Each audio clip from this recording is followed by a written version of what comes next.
Hello, ಎಲ್ಲರಿಗೂ ನಮಸ್ಕಾರ. ನಾನು ಶೋಭಾ. ಇವತ್ತು ನಾನು ಒಂದು ವಿಶೇಷ ಸ್ಪೆಷಲ್ ವಿಡಿಯೋವನ್ನು ನಿಮಗೆ ತೋರಿಸ್ತಾ ಇದ್ದೀನಿ. ನೋಡೋಣ.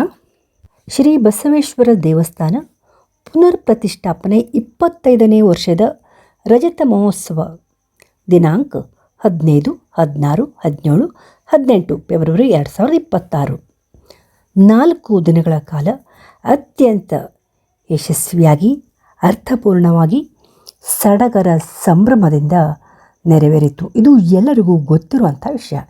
ಈಗಾಗಲೇ ನಾನು ರಜತ ಮಹೋತ್ಸವ ಸಂಭ್ರಮದ 2 ವಿಡಿಯೋವನ್ನು ಶೇರ್ ಮಾಡಿದ್ದೀನಿ. ಇವತ್ತು ಮತ್ತೊಂದು ವಿಡಿಯೋವನ್ನು ಶೇರ್ ಮಾಡ್ತಾ ಇದ್ದೀನಿ. ರಜತ ಮಹೋತ್ಸವದ ಈ ಶುಭ ಸಂದರ್ಭದಲ್ಲಿ ಶ್ರೀ ಬಸವೇಶ್ವರ ದೇವಸ್ಥಾನ ಟ್ರಸ್ಟ್ ಮತ್ತು ಆಯುರ್ವೇದ ತಜ್ಞ ವೈದ್ಯರುಗಳ ಸಂಯುಕ್ತಾಶ್ರಯದಲ್ಲಿ ದಿನಾಂಕ 17/2/2026 ಬಸಟ್ಟಿಕೆರೆ ಆವರಣದಲ್ಲಿ ಉಚಿತ ಆರೋಗ್ಯ ತಪಾಸಣಾ ಶಿಬಿರವು ಅತ್ಯಂತ ಯಶಸ್ವಿಯಾಗಿ ನೆರವೇರಿತು.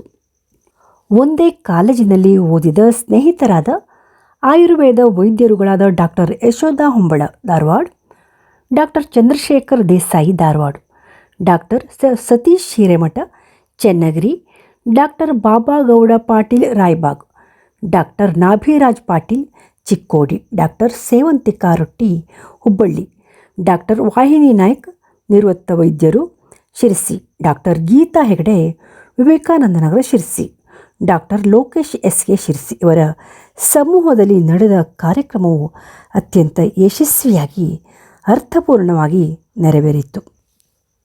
ಶ್ರೀ ಪಾಂಡುರಂಗ ನಾಯ್ಕ್ ಅವರ ನಿರೂಪಣೆ, ವಿದ್ಯಾ ಅವರ ಪ್ರಾರ್ಥನೆ, ಡಾಕ್ಟರ್ ಗೀತಾರವರ ಪರಿಚಯ ಭಾಷಣ, ವೈದ್ಯರುಗಳ ಸುಶ್ರಾವ್ಯ ಕಂಠದಲ್ಲಿ ಮೂಡಿಬಂದಂತಹ ಧನ್ವಂತರಿ ಮಂತ್ರ ಪಠಣದೊಂದಿಗೆ ಆರಂಭವಾದ ಕಾರ್ಯಕ್ರಮವು ಸಸ್ಯ ಶ್ಯಾಮಲೆಗೆ ನೀರು ಹನಿಸುವುದರ ಮೂಲಕ ಶ್ರೀ ಹರಿಶ್ಚಂದ್ರ ಮೇಸ್ತ ಅವರ ಅಧ್ಯಕ್ಷತೆಯಲ್ಲಿ ಉದ್ಘಾಟನೆಯನ್ನು ಮಾಡಲಾಯಿತು. ಇಲ್ಲಿ ಸೇರಿರುವಂಥ ಪ್ರತಿಯೊಬ್ಬ ವೈದ್ಯರು ತಮ್ಮನ್ನು ಸಮಾಜಮುಖಿ ಸೇವೆಗಳಲ್ಲಿ ತೊಡಗಿಸಿಕೊಂಡಿದ್ದಾರೆ. ಡಾಕ್ಟರ್ ಯಶೋಧಾ ಮೇಡಮ್ ಇವರು ತಮ್ಮ ಉಪನ್ಯಾಸದಲ್ಲಿ ಆರೋಗ್ಯದ ಬಗ್ಗೆ ಸಂಪೂರ್ಣವಾದ ಮಾಹಿತಿಯನ್ನು ನೀಡಿದರು. ಎಲ್ಲರಿಗೂ ಮನಮುಟ್ಟುವಂತೆ ಅರ್ಥವಾಗುವಂತೆ ವಿವರಣೆಯನ್ನು ನೀಡಿದರು. ಇವರ ಉಪನ್ಯಾಸ ಎಲ್ಲರಿಗೂ ಸಂತೋಷವನ್ನು ತಂದಿತು. ಸರಿಯಾದ ವ್ಯಾಯಾಮ, ಸರಿಯಾದ ಆಹಾರ ಕ್ರಮಗಳಿಂದ ನೋವುಗಳು ಬರದಂತೆ ತಡೆಯಬಹುದು. ಇಂದಿನ ಉಚಿತ ಆರೋಗ್ಯ ತಪಾಸಣಾ ಶಿಬಿರದ ಉದ್ದೇಶ ನೋವು ನಿರ್ವಹಣೆ ಮಾತ್ರವಲ್ಲ, ನೋವು ಬರದಂತೆ ಮುನ್ನೆಚ್ಚರಿಕೆ ವಹಿಸುವುದು ಹೇಗೆ ಎಂಬುದಾಗಿತ್ತು. ಆಯುರ್ವೇದ ವೈದ್ಯರಾದ ಡಾಕ್ಟರ್ ಗೀತಾ ಹೆಗಡೆಯವರು ಆರೋಗ್ಯದಲ್ಲಿ ಗ್ರಹಗತಿಗಳ ಬಲವೂ ಬೇಕೆಂದು ತಿಳಿದು ಜ್ಯೋತಿಷ್ಯ ಶಾಸ್ತ್ರವನ್ನು ಅಧ್ಯಯನ ಮಾಡಿ ವೃತ್ತಿಯಲ್ಲಿ ಕೂಡ ಅಳವಡಿಸಿಕೊಂಡಿದ್ದಾರೆ. ಅವರಿಗೆ ಕನ್ನಡ ಕವನಸಿರಿ ಪುರಸ್ಕಾರ ಕೂಡ ದೊರೆತಿದೆ. ಆರೋಗ್ಯ ಹಂದರ ಎನ್ನುವಂಥ ವಾಟ್ಸಪ್ ಗ್ರೂಪ್ ಹುಟ್ಟುಹಾಕಿ ಅದರಲ್ಲಿ ನಿತ್ಯ ಪಂಚಾಂಗ ಆರೋಗ್ಯದ ಟಿಪ್ಸನ್ನು ಕೂಡ ನೀಡುತ್ತಿದ್ದಾರೆ. ಎಂತಹ ಹೆಮ್ಮೆಯ ವಿಷಯ ನೋಡಿ. ಬಂದ ಹಿರಿಯ ನಾಗರಿಕರು ರಕ್ತದೊತ್ತಡ, ಶುಗರ್ ಪರೀಕ್ಷಿಸಿಕೊಂಡು ತಮ್ಮ ಸಮಸ್ಯೆಗಳಿಗೆ ಪರಿಹಾರವನ್ನು ಪಡೆದುಕೊಂಡರು. ಶಿಬಿರದ ಪ್ರಯೋಜನವನ್ನು ಪಡೆದರು. ಸಮಾಜದ ಒಳಿತಿಗಾಗಿ ಶಿಬಿರಗಳನ್ನು ಉಚಿತವಾಗಿ ನಡೆಸುವ ಈ ವೈದ್ಯರ ಗುಂಪಿನ ಪ್ರಯತ್ನ ಶ್ಲಾಘನೀಯ, ಅದ್ಭುತ. ಈ ಕಾರ್ಯಕ್ರಮದ ಸಂಪೂರ್ಣ ವಿಡಿಯೋವನ್ನು ಇಲ್ಲಿ ಶೇರ್ ಮಾಡಿದ್ದೀನಿ. ಕೊನೆ ತನಕ ವಿಡಿಯೋವನ್ನು ನೋಡಿ. ತುಂಬ ಉಪಯುಕ್ತವಾದ ವಿಡಿಯೋ ಇದಾಗಿದೆ. ಫ್ಯಾಮಿಲಿ ಆ್ಯಂಡ್ ಫ್ರೆಂಡ್ಸ್ ಜೊತೆ ಶೇರ್ ಕೂಡ ಮಾಡಿ. ಯಾರೆಲ್ಲ ನನ್ನ ವಿಡಿಯೋವನ್ನು ಸಬ್ಸ್ಕ್ರೈಬ್ ಮಾಡದೆ ನೋಡ್ತಿದ್ದೀರಾ ಎಲ್ಲರೂ ಕೂಡ ಸಬ್ಸ್ಕ್ರೈಬ್ ಮಾಡುವುದರ ಮೂಲಕ ಪ್ರೋತ್ಸಾಹಿಸಿ. ರಜತ ಮಹೋತ್ಸವ ಕಾರ್ಯಕ್ರಮ ಅತ್ಯಂತ ವಿಜೃಂಭಣೆಯಿಂದ ನಿನ್ನೆ ನಡೆಯಿತು. ಈಗ 3ನೇ ದಿವಸದ ಕಾರ್ಯಕ್ರಮ ಆರೋಗ್ಯ ತಪಾಸಣೆಯಿಂದ ನಡೆಯುತ್ತದೆ. ಆರೋಗ್ಯವೇ ಭಾಗ್ಯ. ಅಂತ ಭಾಗ್ಯವನ್ನು ಕೂಡ ವೈದ್ಯೋ ನಾರಾಯಣ ಹರೇ ವೈದ್ಯ ಆ ಕಾರ್ಯಕ್ರಮ ಈಗ ಪ್ರಾರಂಭವಾಗ್ತಾ ಇದೆ. ಪ್ರಪ್ರಥಮವಾಗಿ ಪ್ರಾರ್ಥನೆ ವಿದ್ಯಾ ಆ್ಯಂಡ್ ವೈದ್ಯ ಮೇಡಮ್.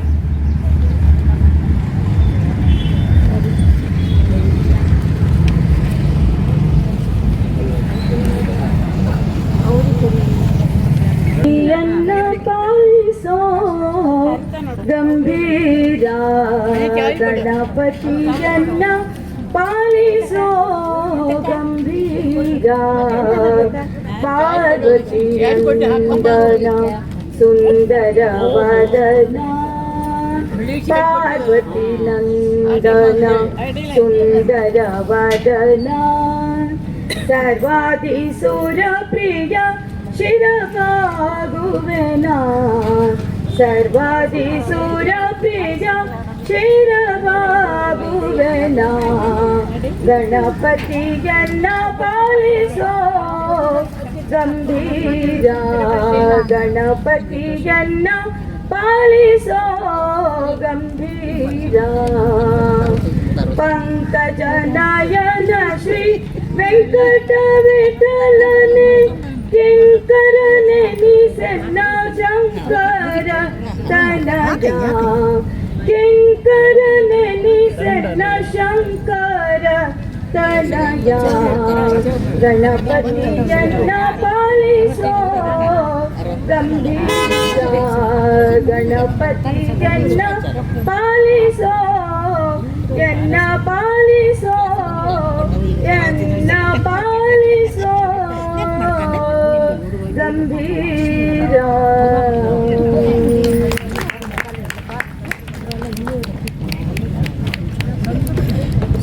ಸ್ವಾಗತ ಮಾಡಿದ ವಿದ್ಯಾ ಮೇಡಮ್ ಅವರಿಗೆ ಧನ್ಯವಾದಗಳು. 9 ಭಗವಂತ ಸ್ವರೂಪಿಗಳು ಕುಳಿತಿದ್ದಾರೆ.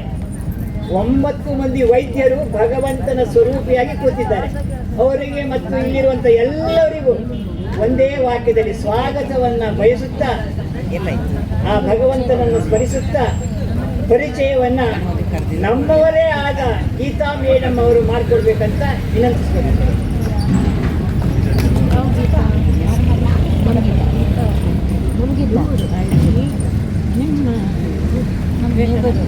ಕಾರ್ಯಕ್ರಮಕ್ಕೆ ಆಗಮಿಸಿರುವಂಥ ಎಲ್ಲರಿಗೂ ನಾವೆಲ್ಲ ವೈದ್ಯರ ವತಿಯಿಂದ ಒಂದು ನಮಸ್ಕಾರ.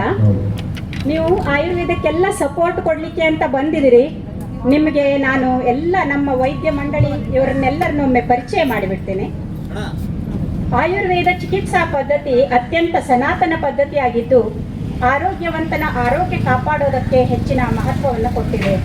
ನಾವು ನಮ್ಮ ದೇಹ ಪ್ರಕೃತಿಯನ್ನು ಗುರುತಿಸಿಕೊಂಡು ಅದಕ್ಕೆ ತಕ್ಕಂಥ ಆಹಾರ ವಿಹಾರಗಳನ್ನು ನಾವು ಅಂದರೆ ಹೊಂದಿಸಿಕೊಂಡು ಹೋದರೆ ನಮ್ಮ ಆರೋಗ್ಯವನ್ನು ಉತ್ತಮವಾಗಿ ಮಾಡ್ಕೊಳ್ಳಿಕ್ಕಾಗ್ತದೆ ಅನ್ನುವಂಥದ್ದು ಎಲ್ಲ ಆಯುರ್ವೇದ ವೈದ್ಯರ ಮತ ಇದು.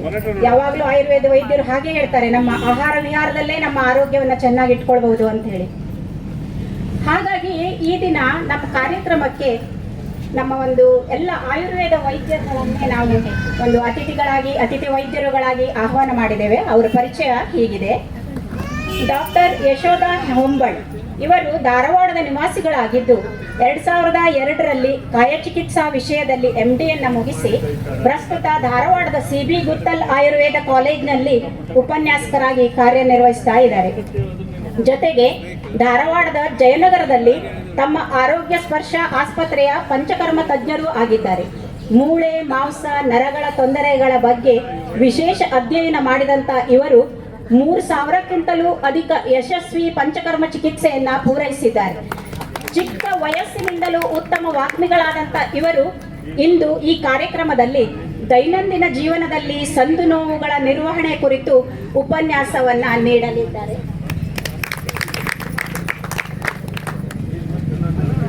ಎರಡನೇದಾಗಿ ಡಾಕ್ಟರ್ ಚಂದ್ರಶೇಖರ್ ದೇಸಾಯಿ ಇವರು ಮೂಲತಃ ಗದಗಿನವರಾಗಿದ್ದು ಬನವಾಸಿಯಲ್ಲಿ ತಮ್ಮ ಬಾಲ್ಯವನ್ನು ಕಳೆದವರು.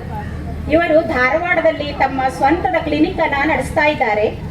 ಧಾರವಾಡ ತಾಲೂಕಿನ ವೈದ್ಯರ ಪ್ರಕೋಷ್ಠದ ಪ್ರಸಕ್ತ ಸಂಚಾಲಕರಾಗಿದ್ದಾರೆ.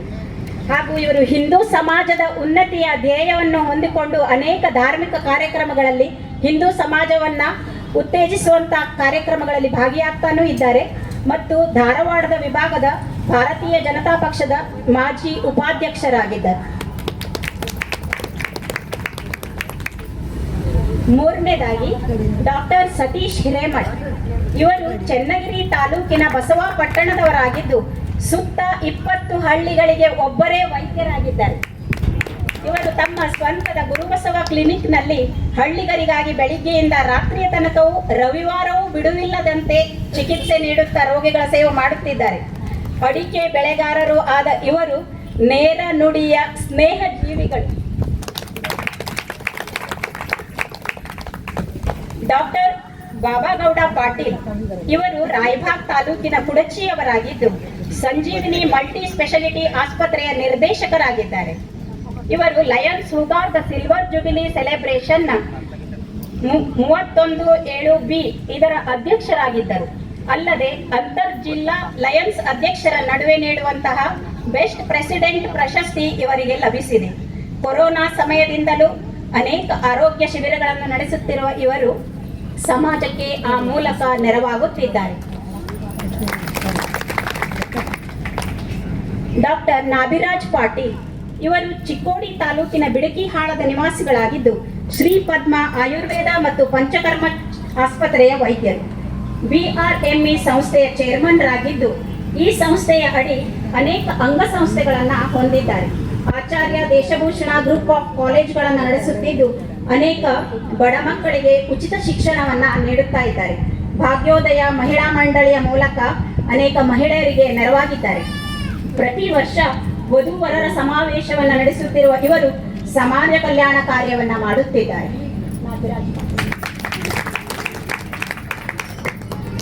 ಡಾಕ್ಟರ್ ಸೇವಂತಿಕಾ ರೊಟ್ಟಿ ಈ ಹೆಸರನ್ನು ನೀವು ಈಗಾಗಲೇ ಕೇಳಿದ್ದೀರಿ.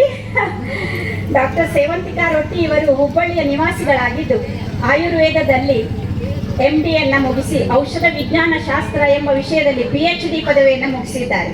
ಪ್ರಸ್ತುತ ಹುಬ್ಬಳ್ಳಿ ಆಯುರ್ವೇದ ಮಹಾವಿದ್ಯಾಲಯದಲ್ಲಿ ಪ್ರಾಧ್ಯಾಪಕರಾಗಿ ಕಾರ್ಯನಿರ್ವಹಿಸುತ್ತಿದ್ದಾರೆ. ಶಿರಸಿಯ ವಿವೇಕಾನಂದ ನಗರದಲ್ಲಿ ನಡೆದ ಆರೋಗ್ಯ ಹಂದರ ಕಾರ್ಯಕ್ರಮದಲ್ಲಿ ಉಪನ್ಯಾಸ ನೀಡಿದ ಇವರು ಜನರಿಂದ ಭಾರಿ ಮೆಚ್ಚುಗೆಯನ್ನು ಪಡೆದಿದ್ದರು.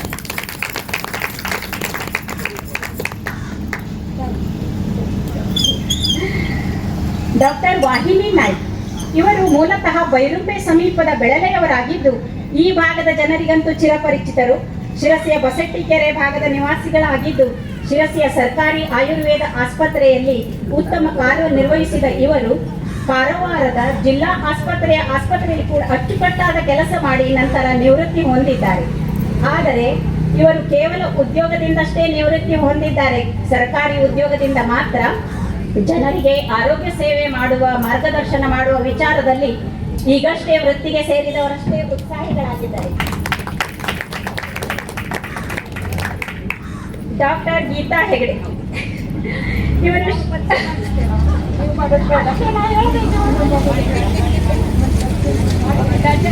ಧನ್ಯವಾದಗಳು. ನನ್ನ ಪರಿಚಯವನ್ನ ವಿದ್ಯಾ ಮೇಡಮ್ ಅವರು ಮಾಡ್ತಾರೆ.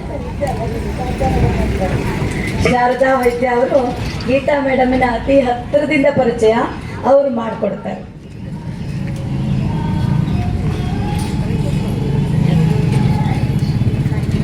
ಶ್ರೀಮತಿ ಗೀತಾ ಹೆಗಡೆ ಅವರು ಡಾಕ್ಟರ್ ಆಗೋ ಮುಂಚೆ ನನ್ನ ತಂಗಿ.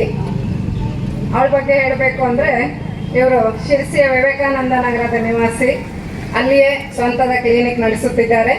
ಇವರು ಸಿದ್ಧ ಸಮಾಧಿ ಯೋಗ ಮತ್ತು ಭಾವ ಸಮಾಧಿ ಯೋಗದ ತರಬೇತಿ ಪಡೆದಿದ್ದಾರೆ. ಸಂಸ್ಕೃತ ಮತ್ತು ಜ್ಯೋತಿಷ್ಯದ ಅಧ್ಯಯನ ಮುಂದುವರಿಸಿರುವ ಇವರು ವ್ಯಕ್ತಿಯ ಆರೋಗ್ಯ ವಿಚಾರದಲ್ಲಿ ಗ್ರಹಗತಿಗಳ ಪಾತ್ರ ಕೂಡ ಮಹತ್ವದ್ದು ಎಂಬ ಪ್ರಾಚೀನ ತತ್ವದ ಆಧಾರದ ಮೇಲೆ ಚಿಕಿತ್ಸೆಯಲ್ಲಿ ಜ್ಯೋತಿಷ್ಯ ಸಲಹೆಗಳನ್ನು ಅಳವಡಿಸಿದ್ದಾರೆ. ಇದು ಒಂದು ವಿಶಿಷ್ಟ ಕಲೆ, ವಿಶಿಷ್ಟ ಕ್ಷೇತ್ರದಲ್ಲಿ ಕಾಲಿಟ್ಟಿದ್ದಾರೆ ಅವರು. ಅದಕ್ಕೆ ಅದರ ಪ್ರಯೋಜನ ನಾವೆಲ್ಲರೂ ಪಡ್ಕೊಳ್ಳಬೇಕು. ಕಲೆ ಮತ್ತು ಸಾಹಿತ್ಯದಲ್ಲಿ ಆಸಕ್ತಿ ಹೊಂದಿದ ಇವರಿಗೆ ಕನ್ನಡ ರಾಜ್ಯೋತ್ಸವದ ಸಿದ್ದಾಪುರ ಘಟಕವು ಕನ್ನಡ ಕವನ ಸಿರಿ ಪುರಸ್ಕಾರ ನೀಡಿದ್ದಾರೆ. ಜನರಿಗೆ ಆರೋಗ್ಯ ಮಾಹಿತಿ ತಿಳಿಸಲು ಅನುಕೂಲವಾಗಲೆಂದು ಆರೋಗ್ಯ ಹಂದರ ಎಂಬ ವಾಟ್ಸಪ್ ಗ್ರೂಪ್ ಕೂಡ ರಚಿಸಿದ್ದಾರೆ. ಇವರೆಲ್ಲರೂ ಈಗ ನಮ್ಮ ವೇದಿಕೆಯಲ್ಲಿ ಏನು ಉಪಸ್ಥಿತರಾಗಿದ್ದಾರೋ ಅವರೆಲ್ಲರೂ ಕೂಡ ಗೀತಾ ಹೆಗಡೆ ಅವರ ಕ್ಲಾಸ್ಮೇಟ್ಸ್. ಎಲ್ಲರ ಜೊತೆಯಲ್ಲಿ ಓದಿ ಹಳೆಯ ವಿದ್ಯಾರ್ಥಿಗಳ ಸಂಗಮ ಕೂಡ ಆಗಿದೆ. ಇಲ್ಲಿ ಜೊತೆಯಲ್ಲಿ ನಮಗೆ ಆರೋಗ್ಯ ಸಲಹೆಗಳನ್ನು ಕೂಡ ನೀಡ್ತಾ ಇದ್ದಾರೆ. ಧನ್ಯವಾದ.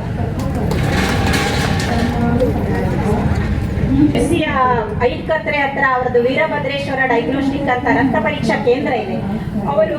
ಇವರು ಮೂಲತಃ ಸೊರಬ್ ತಾಲೂಕಿನ ಅನವಟ್ಟಿಯವರಾಗಿದ್ದು ಶಿವಮೊಗ್ಗದಲ್ಲಿ 2013ರಲ್ಲಿ ತಮ್ಮ ಶಿಕ್ಷಣವನ್ನು ಮುಗಿಸಿ ಬೆಂಗಳೂರಿನ ಮೆಡಲ್ ಡಯಾಗ್ನೋಸ್ಟಿಕ್ ನಲ್ಲಿ 8 ವರ್ಷ ಕರ್ತವ್ಯ ನಿರ್ವಹಿಸಿ ಇದೀಗ 3 ವರ್ಷದಿಂದ ಶಿರಸಿಯ 5 ರಸ್ತೆ ಬಳಿ ಇಂದಿರಾ ಕ್ಯಾಂಟೀನ್ ಎದುರಿಗೆ ವೀರಭದ್ರೇಶ್ವರ ಡಯಾಗ್ನೋಸ್ಟಿಕ್ ಆರಂಭಿಸಿದ್ದಾರೆ. ಜನರಿಗೆ ಯೋಗ್ಯ ದರದಲ್ಲಿ ಪರೀಕ್ಷೆಗಳನ್ನು ಮಾಡುವ ಇವರು ಇನ್ನೂ ಹೆಚ್ಚಿನ ಸಾಧನೆಯನ್ನ ಮಾಡಲಿ ಅಂತ ಆಶಿಸುತ್ತಾರೆ.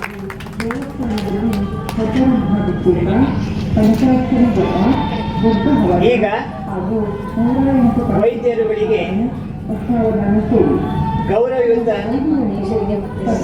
ಸನ್ಮಾನ ಅನುಕೂಲದಲ್ಲಿ ನಮ್ಮ ಅಧ್ಯಕ್ಷರು ಹರಿಶ್ಚಂದ್ರ ಮೆಸ್ತಾ ಮತ್ತು ಉಳಿದ ಆಡಳಿತ ಮಂಡಳಿಯ ಹಾಗೂ ಮಾತೃ ಮಂಡಳಿಯ ಸದಸ್ಯರುಗಳಿಗೆ ಸ್ವಾಗತವನ್ನು ಬಯಸುತ್ತಾ ಈಗ ಗೌರವಯುತ ಸನ್ಮಾನವನ್ನು ಮಾಡಲಿದ್ದೇವೆ. ಪ್ರಪ್ರಥಮವಾಗಿ ನಮ್ಮ ಅಧ್ಯಕ್ಷರು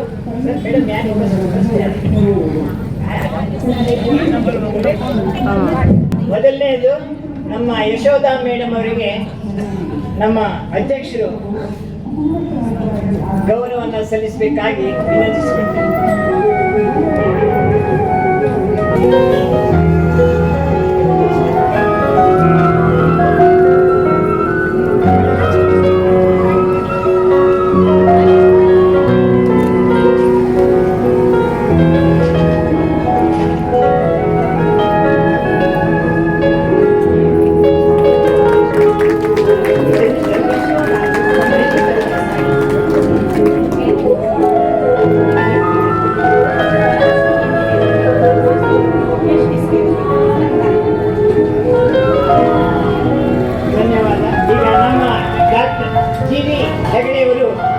ಡಾಕ್ಟರ್ ಚಂದ್ರಶೇಖರ್ ದೇಸಾಯಿ ಅವರಿಗೆ ಸನ್ಮಾನವನ್ನ ಮಾಡಬೇಕು.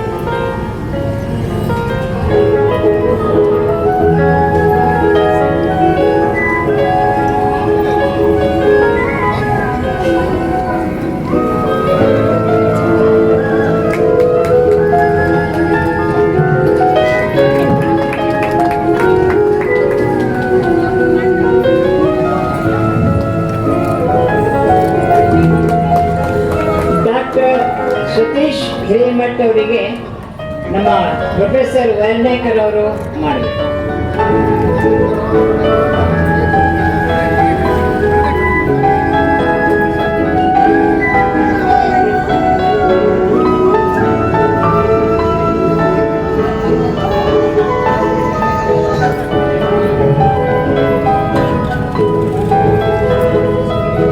ದಯಮಾಡಿ ಆಡಳಿತ ಮಂಡಳಿಯವರು ವೇದಿಕೆ ಮೇಲೆ ಬರಬೇಕು. ನಮ್ಮ ಆಡಳಿತ ಮಂಡಳಿಯವರು ವೇದಿಕೆ ಮೇಲೆ ಬರಬೇಕು. ಬಿಜು ಪಾಂಡುರಂಗ್ ನಾಯ್ಕ್ ಯಾರಿದೆ ಬರಬೇಕು, ದಯಮಾಡಿ ಬರಬೇಕು. ದೀಪಕ್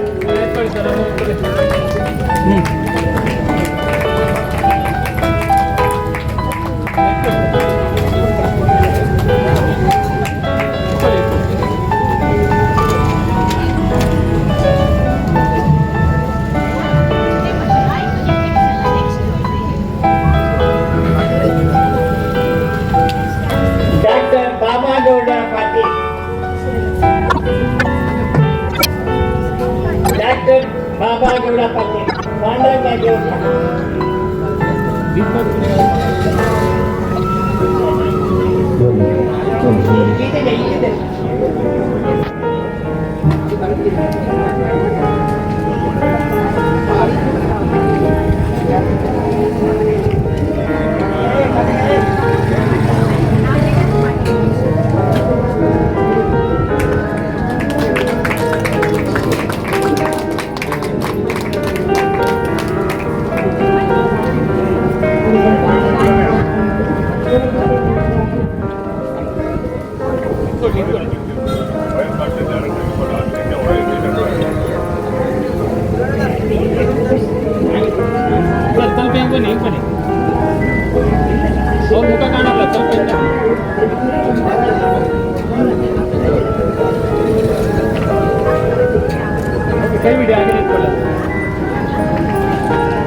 ಡಾಕ್ಟರ್ ನಾವಿರಾಜ್ ಪಾಟೀಲ್ ಇವರಿಗೆ ಮತ್ತೊಬ್ಬ ಪಾಂಡುರಂಗ್ ನಾಯ್ಕ ಅವರು.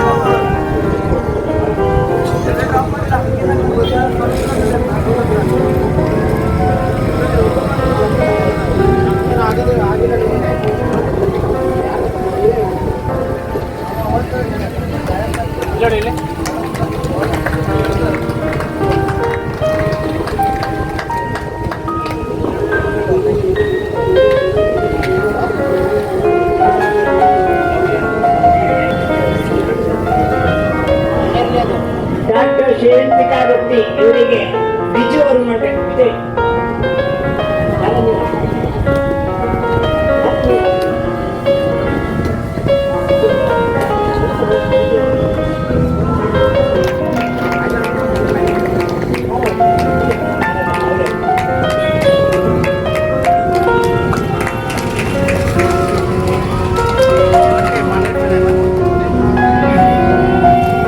ಡಾಕ್ಟರ್ ವಾಹಿನಿ ನಾಯಕ್ ಇವರಿಗೆ ವಿದ್ಯಾ ಮೇಡಮ್ ಅವರು. ಆಗಿದೆಯಾ?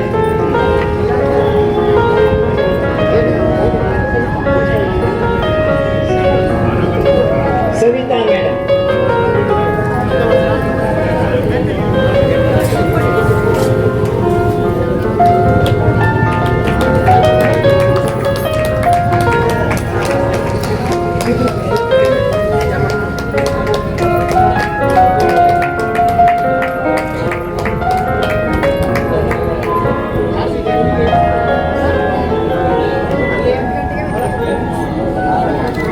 ನಾನು ಹೇಳಿದೆ ಅವರಿಗೆ ಲೀಡರ್ ಅಂತ ಡಾಕ್ಟರ್ ಗೀತಾ ಮೇಡಮ್ ಅವರಿಗೆ ಉಳಿದ ಮಾತೃ ಮಂಡಳಿ ಎಲ್ಲ ಸದಸ್ಯರು ಕೂಡಿ ಮಾಡಿ.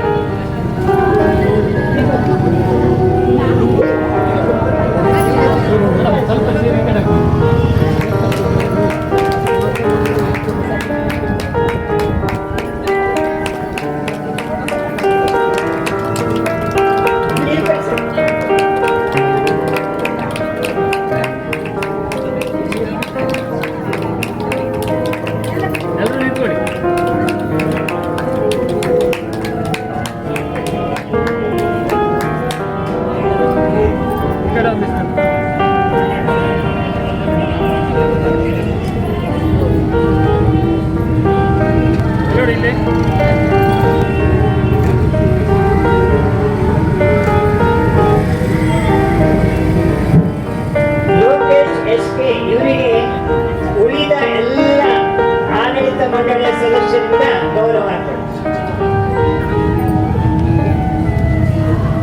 ಗೆಳೆಯರ ಬಗ್ಗೆ ಮುಂದೂಡಿಲ್ಲ, ತೊಂದರೆ ಇಲ್ಲ.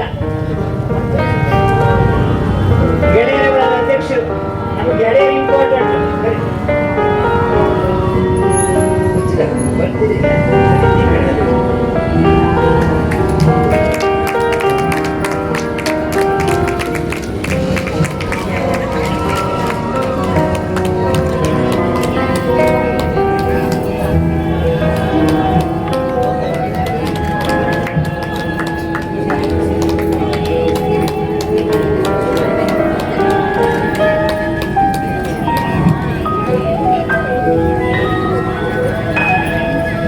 ಈಗ ದಯಾಳು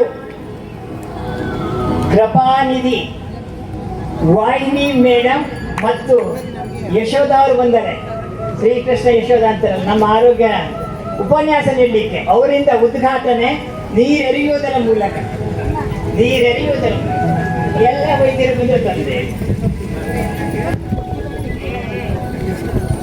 ವಾಹಿನಿ ಮೇಡಮ್ ಸ್ಟಾರ್ಟ್ ಮಾಡಿ.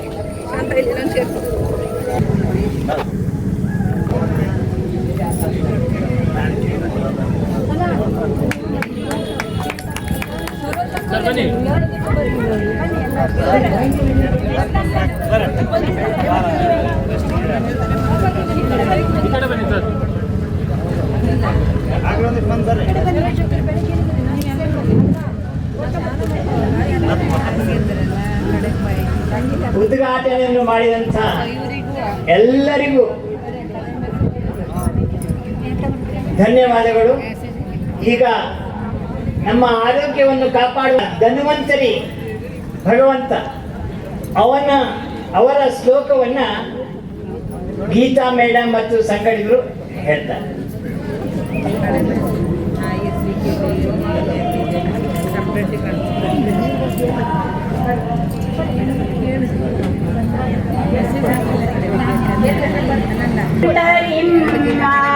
ದೇವಂ ಸುರಾಸುರ शूरैर्वन्दितपादपद्मम् लोके जरारुभयं मृत्युनाशं धातारमीशं विविधौषधीनां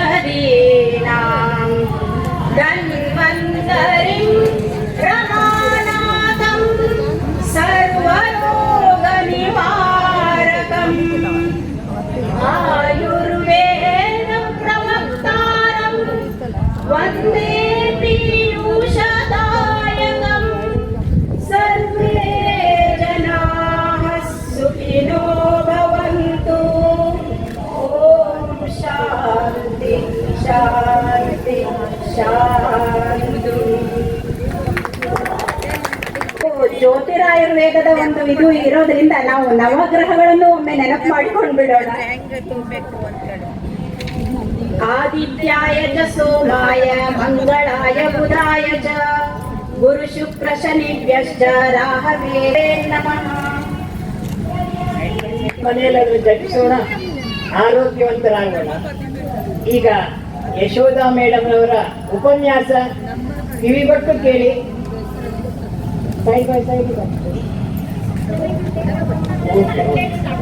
ಈಗ ಉಪನ್ಯಾಸ ಡಾಕ್ಟರ್ ಯಶೋಧಾ ಮೇಡಮ್ ಅವರು ಆರೋಗ್ಯ ತಪಾಸಣೆಯನ್ನು ಮಾಡ್ತಾರೆ. ಅದನ್ನ ಗೀತಾ ಮೇಡಮ್ ಅವರು ನಡೆಸ್ಕೊಡ್ಬೇಕಂತ ವಿನಂತಿಸಿಕೊಂಡು ನಮ್ಮ ಕಾರ್ಯಕ್ರಮ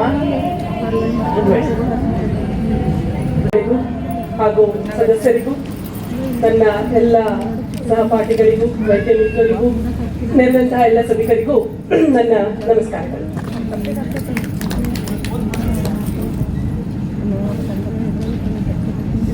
ನಿಮಗೆಲ್ಲ ಗೊತ್ತು, ನಾವೆಲ್ಲ ಧಾರವಾಡ ಆ ಕಡೆಯಿಂದೆಲ್ಲ ಬಂದಂತ ಜನ.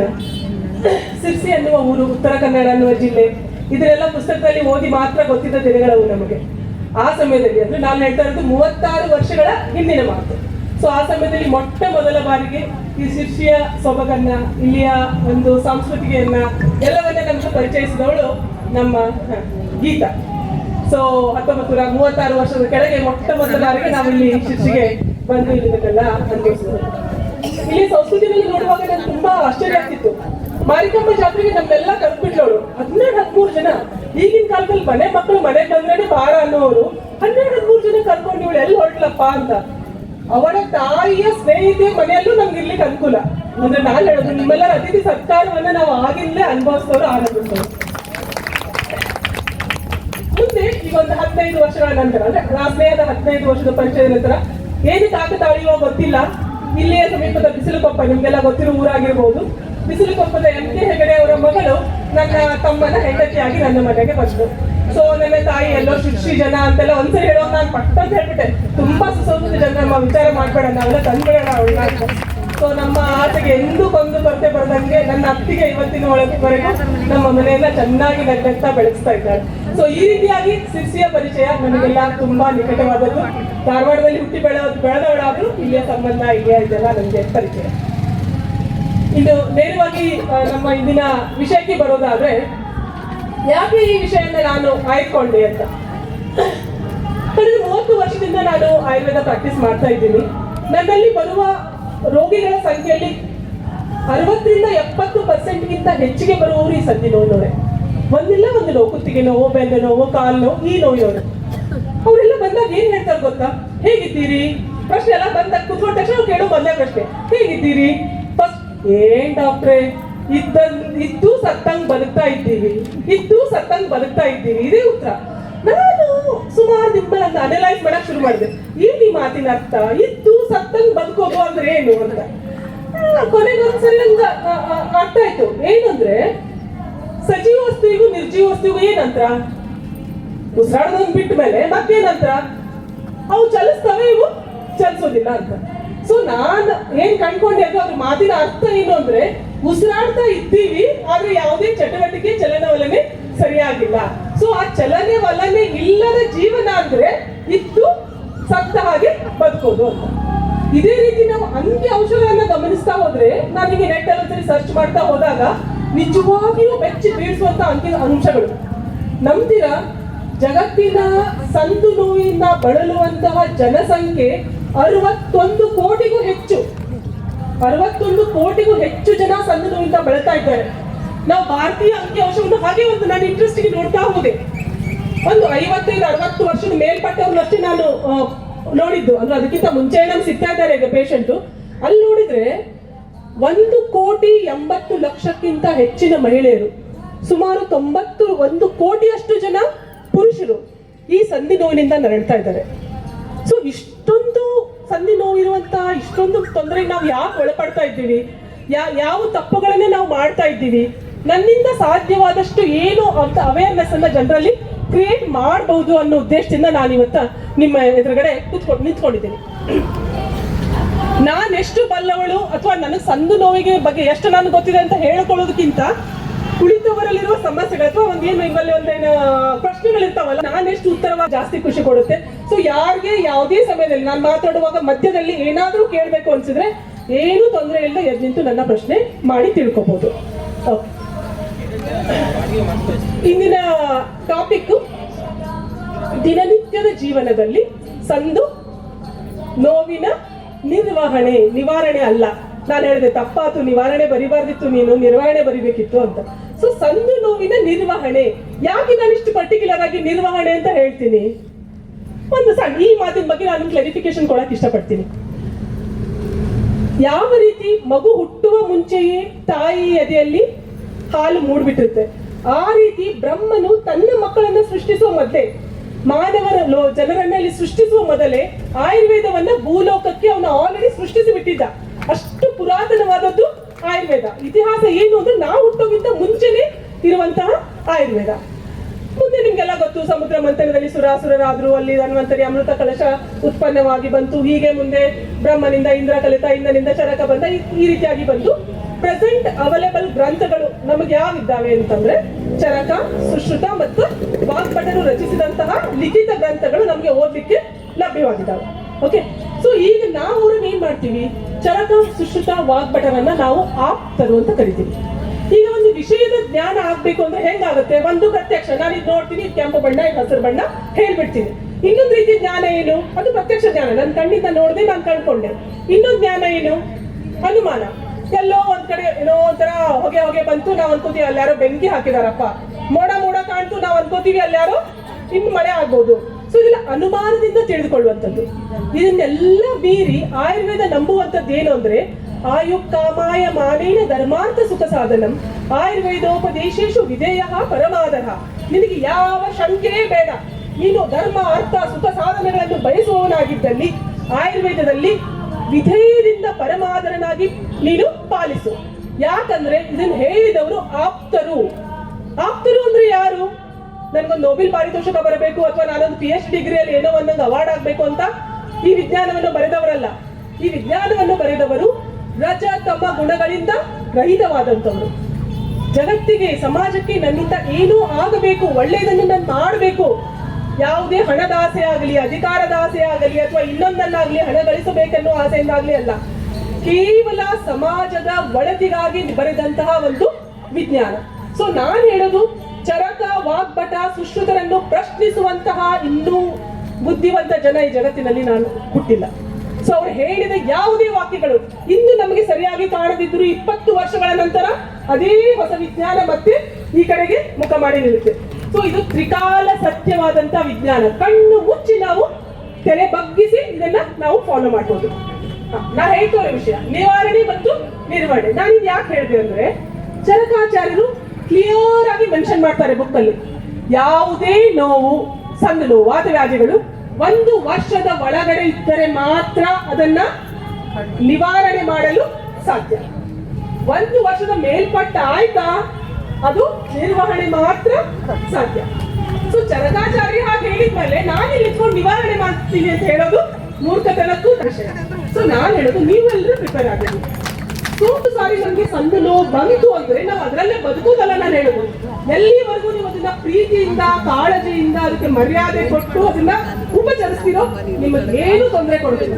ಅದನ್ನ ಮಾಡೋದು ಬಿಟ್ಟು ದಿನ ನೀವು ಮತ್ತೆ ಅನುಭವಿಸ್ತೀರಿ. ಸೊ ಈಗ ಸುಮಾರಾಗಿ BP ಶುಗರ್ ಬಂದ ತಕ್ಷಣ ಒಪ್ಕೊಂಡ್ಬಿಡ್ತೀರಲ್ಲ ನೀವೆಲ್ಲ, ಸಾಯೋವರೆಗೂ ಗುಳಿಗೆ ತಗೊಳ್ಳೋದಪ್ಪ, ಸಾಯೋವರೆಗೂ ಶುಗರ್ ತಿನ್ನೋಂಗಿಲ್ಲಪ್ಪ, ಇದೆಲ್ಲ ಅದೇ ರೀತಿ ನಿಮ್ಮ ಸಣ್ಣ ನೋವುಗಳನ್ನ ನೀವು ಸರಿಯಾಗಿ ಕಾಳಜಿಯಿಂದ ಇಟ್ಕೋಬೇಕು. ಇನ್ನು ಈ ಸಣ್ಣ ನೋವಿಗೆ ಬರೋಣ. ಈಗ ನಾ ಹೇಳಿದೆ, ಈ ಆಪ್ರು ನಾನು ಅದೇ ಹೇಳೋದು, ಈ ಟಿವಿಯಲ್ಲಿ ಕುತ್ಕೊಂಡು, ಯೂಟ್ಯೂಬಲ್ಲಿ ಕುತ್ಕೊಂಡು, ಫೇಸ್ಬುಕ್ ಅಲ್ಲಿ ಕುತ್ಕೊಂಡು ಹೇಳ್ತಾ ಇರ್ತಾರೆ ಜನ, ನಾ ಅದು ಕಡಿಮೆ ಮಾಡ್ಬಿಡ್ತೀನಿ, ನಾನು ಇದು ಕಡಿಮೆ ಮಾಡ್ಬಿಡ್ತೀನಿ, ಅದು ಹೋಗಿಸ್ಬಿಡ್ತೀನಿ, ಮಾಯ ಆಗ್ಬಿಡ್ತು, ಹೀಗಿದ್ಯಾ. ನಂಗೆ ನಗು ಬರುತ್ತೆ, ಇವರೆಲ್ಲ ತರಕಾರಿ ನೀರು ಬಿಟ್ರಲ್ಲಪ್ಪ ಅಂತ ಹೇಳಿ. ಸೊ ನಾನು ಹೇಳೋದು, ನಿಮ್ಮ ಆರೋಗ್ಯ, ನಿಮ್ಮ ದೇಹ ಜನ್ಮ ಮತ್ತೆ ಮತ್ತೆ ಬರಲ್ಲ. ನಿಮ್ಮ ದೇಹವನ್ನ ಯಾರ ಕೈಗೆ ಒಪ್ಪಿಸ್ತಾ ಇದ್ದೀರಿ, ಯಾರ ಮಾತನ್ನ ನೀವು ಕೇಳ್ತಾ ಇದ್ದೀರಿ, ಅವರು ನಿಮಗೆ ಆಪ್ತರು ಹೌದೋ ಅಲ್ಲೋ 1000 ಸಲ ಪರೀಕ್ಷಿಸಿ ನಂತರ ನಿಮ್ಮ ವೈದ್ಯರನ್ನ ಆರಿಸಿಕೊಳ್ಳೋದು ನಿಮ್ಮ ಕರ್ತವ್ಯಗಳಲ್ಲಿ ಹಾಗೂ ನಿಮ್ಮ ಹಕ್ಕು. ಅವರ ಪೂರ್ವಾಪರಗಳು, ಅವರ ಇತಿಹಾಸ ಪ್ರತಿಯೊಂದನ್ನು ತಿಳಿದುಕೊಂಡು ಅವರು ಮಾಡ್ತಾ ಇರೋದಕ್ಕೆ ಕಾರಣ ಏನು, ಹಣಕ್ಕಾಗಿದ್ದಾರಾ, ಜನಕ್ಕಾಗಿದ್ದಾರಾ, ಧರ್ಮಕ್ಕಾಗಿ ಇದ್ದಾರಾ ನೋಡೋದು. ಯಾರು ಪರಮಾರ್ಥ ಅಂದ್ರೆ ಮಾಡಕ್ ಕುತ್ಕೊಂಡಿರಲ್ಲ, ಉಪಜೀವನಕ್ಕೆ ಹಣ ಬೇಕೇ ಬೇಕು, ಬಟ್ ಮುಖ್ಯ ಉದ್ದೇಶ ಏನು ಎಲ್ಲವನ್ನು ಪರಿಶೀಲಿಸಿ ನಿಮ್ಮ ಭವ್ಯವಾದ, ಸುಂದರವಾದ ಹಾಗೂ ಜನ್ಮದಲ್ಲಿ ಒಂದೇ ಸಾರಿ ಸಿಗುವಂತಹ ದೇಹವನ್ನ ವೈದ್ಯರಲ್ಲಿ ಒಪ್ಪಿಸಿ ವೈದ್ಯರನ್ನು ಆರಿಸಿಕೊಳ್ಳುವುದು ನಿಮ್ಮ ಹಕ್ಕು ಮತ್ತು ನಿಮ್ಮ ಕರ್ತವ್ಯ. ಸಂದು ನೋವು, ಏನು ಸಂದು ನೋವು ಅಂದ್ರೆ ಎಲ್ಲರೂ ಹೇಳೋದು ಒಂದೇ ಅಲ್ವಾ, ಎಲ್ಲ ಸೌದು ಬಿಟ್ಟದರಿ, ಆಪರೇಷನ್ ಮಾಡ್ಬಿಡ್ಬೇಕಂತೆ, ಮತ್ತೇನೋ ಗತಿ ಇಲ್ಲಂತೆ, ಎಲ್ಲ ಒಂದ್ಸರಿ ಸೌದು ಹೋಗ್ಬಿಟ್ರೆ ಮುಗೀತಂತೆ ಅಂತ. ಸಂದು ಅಂದ್ರೆ ಕೇವಲ ಎಲುಬಲ್ಲ. ಒಂದು ಸಂದು ನಿರ್ಮಾಣ ಆಗ್ಬೇಕು ಅಂದ್ರೆ ಬಹಳಷ್ಟು ಘಟಕಗಳಿರುತ್ತೆ. ಒಂದು ಮುಖ್ಯವಾಗಿ ಎಲುಬುಗಳು, ಎಲುಬಿನ ಕೊನೆಯಲ್ಲಿ ಒಂದು ಕಾರ್ಟಿಲೇಜ್ ಕರುಣಾಗ್ನಿ ಅಂತ ಹೇಳ್ತೀವಿ, ಮೃದುವಾದಂತಹ ನುಣುಪಾದಂತಹ ಒಂದು ಪದರಿರುತ್ತೆ. ಅದಾದ್ಮೇಲೆ ಒಂದು ಸೈನಾವಿಯಲ್ ಮೆಮ್ಬ್ರೇನ್, ಸೈನಾವಿಯಲ್ ಫ್ಲೂಯಿಡ್, ಅವು ಎಲುಬಿನ ಮೇಲೆ ಎಲುಬು ತಿಕ್ಕಾಡಬಾರ್ದು ಅಂತ ಹೇಳಿ ಅಲ್ಲೊಂದು ಮಿನಿಸ್ಕಸ್ ಅಂತ ದೇವ್ರು ಮಾಡಿರ್ತಾನೆ. ಆಮೇಲೆ ಕಾಲ್ ಗೊತ್ತಾ, ಒಂದ್ 10 ಡಿಗ್ರಿ ನಾವು ಹೀಗೆ ಮಾಡ್ಬೋದು, ಇದಕ್ಕಿಂತ ಜಾಸ್ತಿ ಮಾಡೋಕ್ಕಾಗಲ್ಲ. ಮುಂದೆ ಹಿಂದೆ ಮಾಡೋಕ್ಕೂ ಒಂದು ಲಿಮಿಟೇಷನ್ ಇದೆ. ಸೊ ಅದಕ್ಕೆಲ್ಲ ಲಿಗಾಮೆಂಟ್ಸ್ ಅಂತ ಕರಿತೀವಿ. ಕಾಲು ಹೋಗುವಾಗ ಉಳುಕ್ಬಿಡ್ತು ಅಂತೆಲ್ಲ ಹೇಳ್ತೀವಿ ನೋಡ್ರಿ, ಆ ಸ್ನಾಯುಗಳು ಅಂತ ಹೇಳ್ತೀವಿ. ಸೊ ಇದೆಲ್ಲ ಸೇರಿ ಆಮೇಲೆ ಒಂದ್ರ ಮೇಲೆ ಒಂದು ತಿಕ್ಬಾರ್ದು ಅಂತ ಹೇಳಿ ಬರ್ಸ ಅಂತ ಇಟ್ಟಿರ್ತಾನೆ ದೇವರು. ಬರ್ಸ ಅಂದ್ರೆ ಪೌಚ್, ಎಲುಬು ಮತ್ತೆ ಚರ್ಮದ ಮಧ್ಯ, ಎಲುಬು ಮತ್ತು ಮಾಂಸಖಂಡಗಳ ಮಧ್ಯ ಒಂಥರ ಪೌಚ್ ತರ, ಒಂದು ಬ್ಯಾಗ್ ಅಲ್ಲಿ ಒಂದು ಮೆತ್ತನೆ ಪದಾರ್ಥ ಹಾಕಿ ಹೆಂಗೆ ನಾವು ತಿಕ್ಬಾರ್ದು ಅಂತ ಇಡ್ತೀವಲ್ಲ, ಆ ತರ ದೇವರು ನಿರ್ಮಾಣ ಮಾಡಿಟ್ಟಿರ್ತಾನೆ. ಸೊ ಈ ಯಾವುದೇ ಘಟಕದಲ್ಲೂ ತೊಂದರೆ ಆದ್ರೂ ನನ್ನ ಕಾಲು ಬರುತ್ತೆ. ನಾ ಏನ್ ಹೇಳಿಕ್ ಇಷ್ಟಪಡ್ತಿದ್ದೀನಿ ಅಂದ್ರೆ, ಒಂದ್ 40-45 ವಯಸ್ಸಿಗೆ ಒಂದ್ಸರಿ ಕಾಲು ಹೋಯ್ತು ಅನ್ಕೊಡ್ರಿ, ಅಯ್ಯೋ ನನ್ ಕಾಲು ಶುರುವಾಗ್ಬಿಡ್ತು ಅಂತ ಹೇಳಿ ನೋವು ಮಾಡ್ಕೊಳ್ಳೋ ಅವಶ್ಯಕತೆ ಇಲ್ಲ. ಸಿಂಪಲ್, ಯಾವತ್ತೊಂದ್ ದಿವಸ ನೀವು ಬಾಳ ಮನೆಯೆಲ್ಲ ಕ್ಲೀನ್ ಮಾಡ್ತಿದ್ರಿ, ಮಂಡಿ ಊರಿ ನೆಲ ಒರೆಸಿದ್ರಿ, ಕಾಲೆಲ್ಲ ಉತ್ಕೊಂಡೇನೋ ಅಂತ ಆಗ್ಬಿಡ್ತು. ಸೊ ಅದು ಟೆಂಪ್ರರಿ, ಅವೆಲ್ಲ ಲಿಗಾಮೆಂಟ್ ಏರ್ ಇರ್ಬೋದು, ಮಿನಿಸ್ಕಸ್ ಡ್ಯಾಮೇಜ್ ಇರ್ಬೋದು, ಇನ್ನೊಂದು ಏನೇ ಇರ್ಬೋದು, ತುಂಬಾ ನೋವಿರುತ್ತೆ, ಬಟ್ ಸ್ವಲ್ಪ ದಿನಗಳ ಕಾಲ ನೀವು ಮತ್ತೆ ರಿಕವರ್ ಆಗ್ಬಿಡ್ತೀವಿ. ಇದು ಬಿಟ್ಟು ಇನ್ನೊಂದೆರಡು ರೂಮಟಾಯ್ಡ್ ಅರ್ಥ್ರೈಟಿಸ್, ಗೌಟಿ ಅರ್ಥ್ರೈಟಿಸ್ ಅಂತೆಲ್ಲ ಹೇಳ್ತೀವಿ. ಆ ವಿಷಯದ ಬಗ್ಗೆ ನಮ್ಗೆ ಇಲ್ಲಿ ಚರ್ಚೆ ಬೇಡ, ಯಾಕಂದ್ರೆ ಅದೊಂಥರ ಮೆಡಿಕಲ್, ತುಂಬಾನೇ ಬೇರೆ ಇರುವಂಥದ್ದು. ಸೊ ನಾವಿಲ್ಲಿ ಮುಖ್ಯವಾಗಿ ಚರ್ಚಿಸ್ಲಿಕ್ಕೆ ಹೋಗ್ತಾ ಇರೋದು ಆಸ್ಟಿಯೋ ಅರ್ಥ್ರೈಟಿಸ್ ಅಂತ. ಈಗೇನು ಹೇಳ್ತಿರ್ಲಕ್ಕ, ಸಾಮಾನ್ಯವಾಗಿ ಎಲ್ಲರಿಗೂ ಗೊತ್ತಿರುವಂತ ಎಲುಬು ಸೌಕಳಿ ಬಂದು ಏಜ್ ಆಗಿ ಆಗುವಂಥದ್ದೆಲ್ಲ, ಆ ವಿಷಯವಾಗಿ ನಾವು ಇಲ್ಲಿ ಚರ್ಚೆ ಮಾಡೋಣ. ದಿನನಿತ್ಯದ ಜೀವನ ಏನು? ದಿನನಿತ್ಯದ ಜೀವನ ಅಂದ್ರೆ ಬೆಳಿಗ್ಗೆ ಹೇಳೋದು, 3 ಹೊತ್ತು ಸರಿ 4 ಹೊತ್ತು ಬೇಕಾದ್ರೂ ಸರಿಯಾಗಿ ತಿನ್ಕೊಳ್ಳೋದು, ಏನೋ ವೃತ್ತಿಗೆ ಸಂಬಂಧಪಟ್ಟಂತ ಆಚೆ ಈಚೆ ಒಂಚೂರೆಲ್ಲ ಕೆಲಸ ಮಾಡೋದು, ಕಣ್ ತುಂಬಾ ನಿದ್ದೆ ಮಾಡೋದು, ಇದು ದಿನನಿತ್ಯದ ಜೀವನ. ಸೊ ಈ ಜೀವನದ ಮಧ್ಯದಲ್ಲಿ ನಮ್ಮ ಸಂದು ನೋವನ್ನ ನಾವು ಹೇಗೆ ಬಗೆಹರಿಸ್ಕೋಬೇಕು ಅಂತ. ಸೊ ನಾವು ಆರೋಗ್ಯವಾಗಿರ್ಬೇಕಾದ್ರೆ ಮುಖ್ಯವಾಗಿ ನಮ್ಗೆ ಏನ್ ಬೇಕು, ಯಾವ ರೀತಿಯಾಗಿ ನಾವು ಆರೋಗ್ಯವಾಗಿರ್ಬೇಕು? ಒಂದು, ನಮ್ಮ ಆಹಾರದ ಬಗ್ಗೆ ನಮ್ಗೆ ಕಾಳಜಿ ಇರಬೇಕು, ನಮ್ಮ ವ್ಯಾಯಾಮದ ಬಗ್ಗೆ ನಮ್ಗೆ ಕಾಳಜಿ ಇರಬೇಕು, ಹಾಗೂ ನಮ್ಮ ನಿದ್ದೆಯ ಬಗ್ಗೆ ನಮ್ಗೆ ಕಾಳಜಿ ಇರಬೇಕು, ಹಾಗೂ ಎಲ್ಲರಿಗಿಂತ ಮಿಗಿಲಾಗಿ ನಮ್ಮ ಮಾನಸಿಕ ಸ್ಥಿತಿ. ಸೊ ಈ 4 ವಿಷಯಗಳನ್ನ ನಾವು ಹೇಗೆ ಸರಿಯಾಗಿ ಇಟ್ಕೊಂಡು ನಮ್ಮ ಸಂದುಗಳನ್ನ ಆರಾಮಾಗಿಟ್ಕೋಬೇಕು ಅಂತ ಹೇಳಿ ಒಂದೊಂದನ್ನೇ ನಾನು ವಿವರಿಸ್ತಾ ಹೋಗ್ತೇನೆ. ಮೊಟ್ಟ ಮೊದಲನೇದು ಆಹಾರ. ಒಂದು ಪ್ರಶ್ನೆ ಕೇಳ್ತೀವಿ, ಯಾರ ಹತ್ರ ಏನ್ ಹೇಳ್ತಾರೆ, ಯಾವ ಆಹಾರ ತಿನ್ಬೇಕು? ಕ್ಯಾಲ್ಸಿಯಂ ಕಡಿಮೆ ಇದೆ, ಕ್ಯಾಲ್ಸಿಯಂ ಇರುವಂತ ಆಹಾರ ತಿನ್ರಿ. ಎಲುಬು ಸೌಕಳಿ ಬರ್ತಾ ಇದೆ, ಕ್ಯಾಲ್ಸಿಯಂ ತಗೊಳ್ರಿ. ಬಿಸಿಲಲ್ಲಿ ಅಡ್ಡಾಡೋದಿಲ್ಲ, ಕ್ಯಾಲ್ಸಿಯಂ ತಗೊಳ್ರಿ. ಸೊ ನಾನ್ ಕೇಳ್ತೀನಿ, 2.5 ಕೋಟಿ ಭಾರತೀಯರು ಬಿಸಿಲಿಲ್ಲದೆ ಇದ್ದಾರಾ? ಕತ್ತಲ್ಲೇ ಇರ್ತಾರ? ಸೊ ನಮ್ಗೆ ಇಷ್ಟು ಜನರು ಇದ್ದೇವಲ್ಲ, ಎಲ್ಲರಿಗೂ ತಿನ್ನೋದಕ್ಕೆ ಊಟ ಇಲ್ವಾ? ನಮ್ಮ ಅಜ್ಜ ಮುತ್ತಜ್ಜ ತಿನ್ನುವಂತ ತುಪ್ಪ, ಹಾಲು, ಎಣ್ಣೆ ಅಥವಾ ಏನೋ ಒಂದು ರಾಗಿನೋ ಏನೋ ಕ್ಯಾಲ್ಸಿಯಂ ಯಾವುದೋ ಊಟ ಇರ್ಲಿ, ಅದಕ್ಕೆ ಸಿಗ್ತಿಲ್ವಾ? ನಾವೆಲ್ಲ ಅಷ್ಟು ಬಡವರ, ಗತಿಗೆಟ್ಟವರ, ಆಹಾರನೇ ಸಿಗದಷ್ಟು ಬಡತನನ? ಎಲ್ಲ ತಿಂದು ಯಾಕೆ ಈ ಕಾಲು ನೋವು? ಇದು ಪ್ರಶ್ನೆ ಅಲ್ಲ. ಈಗ ನಾನೊಂದು ಲೀಸ್ಟ್ ಕೊಟ್ಟು ಇದೆಲ್ಲ ಆಹಾರ ತಿನ್ರಿ, ಇದೆಲ್ಲ ಆಹಾರ ತಿಂದ್ರೆ ಸಂದು ನೋವಿಗೆ ಒಳ್ಳೇದಂತ ಹೇಳ್ಬಿಡ್ಬೋದು, ಒಂದು 10 ಪದಾರ್ಥ. ಯೂಟ್ಯೂಬ್ ತಂದ್ರು ನಿಮ್ಗೊಂದು ದೊಡ್ಡ ಲೀಸ್ಟ್ ಸಿಕ್ಬಿಡುತ್ತೆ ಏನೇನು ತಿನ್ಬೇಕು ಅಂತ. ಸೊ ನಾನೇನ್ ವಿಚಾರ ಮಾಡಿದೆ ಅಂದ್ರೆ, ಈ ಯೂಟ್ಯೂಬ್ ಅಲ್ಲಿ ಹೇಳೋದನ್ನೇ ಮತ್ತೆ ಹೇಳೋದ್ರಲ್ಲಿ ಅರ್ಥ ಇಲ್ಲ. ನಿಮಗೆಲ್ಲ ಮನವರಿಕೆ ಆಗುವಂತೆ ಆಹಾರದಿಂದ ನಮ್ಮ ಸಂಘಗಳನ್ನು ಹೇಗೆ ಇಟ್ಕೋಬೇಕು ಅಂತ. ಓಕೆ, ಈಗ ಒಂದು ಎಕ್ಸ್ಪ್ಲೇನ್ ಮಾಡ್ತಾ ಹೋಗ್ತೀನಿ. ನಾನು ಒಂದು ಕಲ್ಪನೆ ಮಾಡ್ತಾ ಬಂದ್ರಿ. ನಾವೊಂದು ಊಟ ಮಾಡಿದೆ. ಹೊರಗಿನ ಆಹಾರವು ಪಾಂಚಭೌತಿಕಗಳಿಂದ ನಿರ್ಮಾಣವಾಗಿದ್ದು, ಶರೀರವು ಪಾಂಚಭೌತಿಕ. ಇದೆಲ್ಲ ನಿಮ್ಗೆ ಸಾಮಾನ್ಯವಾಗಿ ಗೊತ್ತಿರುವಂಥದ್ದು. ಸೊ ನಾನು ಸೇವಿಸಿದ ಆಹಾರ ರಸವಾಗಿ ಹಾಗೂ ಶಾರೀರಿಕ ಪಾಂಚಭೌತಿಕ ತತ್ವಗಳಾಗಿ ಪರಿವರ್ತನೆಯಾಗಿ ಆ ಘಟಕಗಳಲ್ಲಿ ಎಷ್ಟು ಭಾಗ ನನ್ನ ದೇಹದ್ದು ಎಲುಬಾಗ್ಬೇಕು, ಚರ್ಮ ಆಗ್ಬೇಕು, ಕೂದಲಾಗ್ಬೇಕು, ಕಣ್ಣಾಗ್ಬೇಕು, ಹೃದಯ ಏನೇನೋ ಆಗಿ ಪರಿವರ್ತನೆ ಆಗ್ಬೇಕು. ಅದೆಲ್ಲ ಪರಿವರ್ತನೆ ಆದ್ಮೇಲೆ ಅದು ಹೋಗಿ ಆ ಸ್ಥಳ ಮುಟ್ಟಬೇಕು. Production is easy, delivery is difficult ಅಲ್ವಾ? ಒಂದನ್ನ ಎಲ್ಲೋ ಮಾಡಿಟ್ಟು ಬಿಡ್ಬೋದು, ಹೋಗಿ ತಲುಪಿಸ್ಬೇಕಲ್ಲ. ಅದು ಹೋಗ್ಬೇಕು, ಅದು ಎಲುಬಿಗೆ ಹೋಗಿ ಅಲ್ಲಿ ದೊಡ್ಡ ಪೈಪು, ಆ ಪೈಪ್ ಮೂಲಕ ಹೋಗ್ಬೇಕು, ಹೋಗಿ ಅಲ್ಲಿ ಮುಟ್ಟಬೇಕು, ಆ ಮುಟ್ಟಿದ್ದನ್ನ ಸ್ವೀಕರಿಸ್ಬೇಕು, ಅಲ್ಲಿ ಅಸ್ಥಿ ನಿರ್ಮಾಣ ಆಗ್ಬೇಕು. ಸೊ ಎಷ್ಟು ದೊಡ್ಡ ಜವಾಬ್ದಾರಿ ನಮ್ಮ ದೇಹಕ್ಕೆ. ಸ್ವಲ್ಪ ಆದ್ರೂ ನಾವು ಸಹಾಯ ಮಾಡ್ಬೇಕಲ್ಲ ಅದಕ್ಕೆ. ಈಗ ಒಂದು ಸಣ್ಣ ಅಡಿಗೆ ನಾವು ಮಾಡ್ಬೇಕು ಅಂದ್ರೆ ಏನು, ಇಷ್ಟೆಲ್ಲ ಸಲಕರಣೆಗಳು ಬೇಕು. ಆಯ್ತು, ಅದೆಲ್ಲ ಸಲಕರಣೆಗಳನ್ನ ನಾವು ಜೋಡಿಸಿ ನಮ್ಮ ಮನೆಯವರು ತಂದು ಕೊಟ್ಟರು, ಅದೆಲ್ಲ ನಾವು ಜೋಡಿಸಿಟ್ಕೊಂಡ್ವಿ. ಅಡಿಗೆ ಮಾಡಕ್ ಶುರು ಮಾಡಿದೆ. ಮಾಡುವಾಗ ಬೆಂಕಿ ಸ್ವಲ್ಪ ಸಣ್ಣಗಿದ್ರು ಸರಿಯಾಗುತ್ತಾ? ಅಡಿಗೆ ಜೋರ್ ದಗ ಉರ್ಬಿಟ್ರೆ ಸರಿಯಾಗುತ್ತಾ? ಇಲ್ಲ, ಇರೋದು ಒಲೆ ಒಂದ್ ಕಡೆ, ನನ್ನ ಪಾತ್ರೆ ಒಂದ್ ಕಡೆ ಇಟ್ಟರೆ ಸರಿಯಾಗುತ್ತಾ? ಆಗೋದೇ ಇಲ್ಲ. ಸೊ ನಾನು ಸೇವಿಸಿದ ಆಹಾರ ಸರಿಯಾದ ಆಹಾರವಾಗಿ ನಿರ್ಮಾಣ ಆಗ್ಬೇಕು ಅಂದ್ರೆ ಏನು ಮುಖ್ಯ? ಅಗ್ನಿ ಮುಖ್ಯ. ನಿಮ್ಗೆಲ್ಲ ಗೊತ್ತಿರ್ಬೋದು, ಆಯುರ್ವೇದದ ಎಷ್ಟು ಜನರಿಗೆ ಆಯುರ್ವೇದದ ಒಡನಾಟ ಇದೆಯೋ ಅನ್ನೋದು ಗೊತ್ತಿಲ್ಲ. ನಮ್ಮ ಸಂಪೂರ್ಣ ವಿಜ್ಞಾನ ನಿರ್ಭರವಾಗಿರುವುದೇ ಅಗ್ನಿಯ ಮೇಲೆ. ಸರ್ವ ರೋಗಾಹ ಮಂದಾಗ್ನವ ಅಂತ ಹೇಳ್ತಾರೆ. ಎಲ್ಲ ರೋಗಗಳಿಗೂ ಮೂಲ ಕಾರಣ ಮಂದ ಅಗ್ನಿ. ನಿಮ್ಮ ಅಗ್ನಿ ಸರಿಯಾಗಿ ಇಲ್ಲದೆ ಇದ್ರೆ ನೀವು ಏನೇ ತಗೊಂಡ್ರು ಅದು ಸರಿಯಾಗಿ ಪಚನ ಆಗುದಿಲ್ಲ ಅಂತ. ಸೊ ಬರೀ ನಾವೇನ್ ಮಾಡ್ತಾ ಇದೀವಿ ಅಂದ್ರೆ ಬರೀ ಏನ್ ತಗೋಬೇಕು, ಏನ್ ತಿನ್ಬೇಕು. ಆ ತಿನ್ನೋದು ಸರಿಯಾಗಿ ಆಗ್ತಾ ಇದೆಯಾ, ಪರಿವರ್ತನೆ ಆಗ್ತಾ ಇದೆಯಾ, ಅದ್ರ ಕಡೆ ನಮ್ ಲಕ್ಷ್ಯನೇ ಇಲ್ಲ. ಸೊ ಪರಿವರ್ತನೆ ಆಗ್ಬೇಕು ಅಂದ್ರೆ ನಮಗೆ ಕೆಲವೊಂದು ನಿಯಮಗಳನ್ನ ಪಾಲಿಸೋದು ತುಂಬಾ ಅನಿವಾರ್ಯ.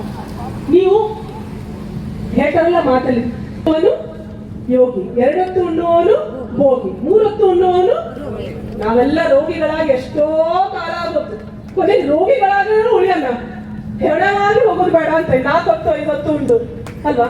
ಸೊ ಊಟದ ಮಧ್ಯದಲ್ಲಿ ನಾವು ಕೊಡುವಂತಹ ಗ್ಯಾಪ್ ಬಹಳ ಮುಖ್ಯ. ಅದನ್ನು ಪದೇ ಏನ್ ಬಾಯಾಡ್ಸ್ತೀವಲ್ಲ, ಅದಕ್ಕೆ ನಾವು ಅಧ್ಯಕ್ಷನ ಅಂತ ಕರಿತೀವಿ. ಅಂದ್ರೆ ಈಗ ಒಂದು ಹೇಳಿದ್ರೆ ಇದೆಷ್ಟೆಲ್ಲ ಅಂತ ಒಳಗೋತು, ಡೈಜೆಷನ್ ಆಗ್ಬೇಕು, ಮಿಕ್ಸರ್ ಆಗ್ಬೇಕು, ರಸ ಆಗ್ಬೇಕು, ಅಷ್ಟೆಲ್ಲ ಆಗೋಕ್ಕಿಂತ ಮುಂಚೆ ನಾನು ಇನ್ನೊಂದು ಹಾಕ್ಬಿಟ್ಟೆ, ಮತ್ತೊಂದು ತಿಂದೆ, ಮತ್ತೊಂದು. ಪಾಪ ಏನ್ ಮಾಡ್ಬೇಕದು? ಇಲ್ಲಿ ಡೈಜೆಷನ್ ಮಾಡ್ಬೇಕಾ, ಇಲ್ಲ ಧಾತು ಮಾಡ್ಬೇಕಾ, ಇಲ್ಲ ನಿರ್ಮಾಣ ಮಾಡ್ಬೇಕಾ, ಜಾಗಕ್ಕೆ ಮುಟ್ಟಿಸ್ಬೇಕಾ? ಫುಲ್ ಕನ್ಫ್ಯೂಷನ್ ನಮ್ಮ ಬಾಡಿಗೆ. ಹಾಳಾಗಿ ಹೋಗಿ ನೀನಂತ ಬಿಟ್ಟು ಮಲ್ಕೊಂಡ್ ಬಿಡ್ತದ ಅಗ್ನಿ. ಏನು ಬೇಡ. ಈಗ ಒಂದು ಸಣ್ಣ ಎಕ್ಸಾಂಪಲ್, ಯಾರೋ ನೀವೊಂದು ಅನ್ನ ಮಾಡ್ತಿರ್ತೀರಿ, ಕುಕ್ಕರಲ್ಲಿ ಒಲೆ ಮೇಲೆ ಇಟ್ಟಿರ್ತೀರಿ, ಬಾಗ್ಲಲ್ಲಿ ಯಾರೋ ಒಂದು ಅರ್ಧ ಅನ್ನ ಆಗೋಗಿರುತ್ತೆ, ಬಾಗ್ಲಲ್ಲಿ ಯಾರೋ ಇನ್ನೊಂದು 4 ಜನ ಬೀಗರು ಕಾಣ್ತಾರೆ. ಅಯ್ಯೋ ಮತ್ತೆ ಇಡೋದಪ್ಪ, ಇದಕ್ಕೆ ಒಂಚೂರು ಅಕ್ಕಿ ಹಾಕ್ಬೇಡ ಅಂತ ಹಾಕ್ಬಿಟ್ರೆ ಮೊದಲಿನ ಅನ್ನನೂ ಇಲ್ಲ, ಆಮೇಲೆ ಅನ್ನನೂ ಇಲ್ಲ. ಸೊ ನಾವೆಲ್ಲ ಮಾಡ್ತಿರುವ ಮುಖ್ಯವಾದ ತಪ್ಪು ಇದು. ಸೊ ಆಹಾರ ಸೇವನ ಕಾಲ ಮತ್ತು ಪದ್ಧತಿಯ ಬಗ್ಗೆ ನಮಗೆ ಬಹಳಷ್ಟು ಲಕ್ಷ್ಯ ಇರಬೇಕು. ಸೊ ನಾನು ಏನು ಹೇಳ್ತಾ ಇದ್ದೀನಿ ಇದರಲ್ಲಿ ಓವರ್ ಆಲ್ ಅಂದರೆ, ನಾವು ಸೇವಿಸಬೇಕಾದ ರಾಗಿ ಪ್ರಧಾನವಾದಂಥ ಆಹಾರ, ನಿಮ್ಮ ಬೀನ್ಸ್ ಇರ್ಬೋದು, ಬೀಟ್ರೂಟ್ ಇರ್ಬೋದು, ಕರಿ ಎಳ್ಳು ಇರ್ಬೋದು, ಎಲ್ಲ ಲೀಸ್ಟ್ ನಿಮ್ಮ ಹತ್ರ ಇರುತ್ತೆ. ಅವೆಲ್ಲ ಆಹಾರಗಳು ಡೆಫಿನೆಟ್ಲಿ ಎಲುಬನ್ನು ನಿರ್ಮಾಣ ಮಾಡಲಿಕ್ಕೆ ಹೆಲ್ಪ್ ಮಾಡ್ತವೆ. ಬಟ್ ಸರಿಯಾದ ರೀತಿಯಲ್ಲಿ ಅದನ್ನು ನಾವು ಸೇವಿಸಿದಾಗ, ಮೊದಲು ಸೇವಿಸಿದ ಆಹಾರ ಜೀರ್ಣವಾಗುವವರೆಗೂ 2ನೇ ಆಹಾರವನ್ನು ನಾವು ಸೇವಿಸಲೇಬಾರ್ದು. ಆಮೇಲೆ ಹಂಗಂತೇಳಿ ಒಂದ್ಸರಿ ಬಹಳಷ್ಟು ತಿಂದು ಏನೂ ಆಗೇ ಇಲ್ಲ ಅಂತ 8 ದಿನ ಊಟ ಬಿಟ್ಬಿಡ್ತೀನಿ ಅಂದರೆ ಅದು ತಪ್ಪು. ನಾನು ಮೊದಲು ಸೇವಿಸಿದ ಆಹಾರ 2ನೇ ಅನ್ನ ಕಾಲದ ಹೊತ್ತಿಗೆ ಪಚನ ಆಗಲೇಬೇಕು. ಆಗಿಲ್ಲ ಅಂದರೆ ನಾನು ನೆಕ್ಸ್ಟ್ ಡೇ ಅರ್ಥ ಮಾಡ್ಕೋಬೇಕು, ನಾನು ಜಾಸ್ತಿ ತಿಂದಿದ್ದೆ, ಇವತ್ತು ಕಡಿಮೆ ತಿನ್ನೋಣ ಅಂತ.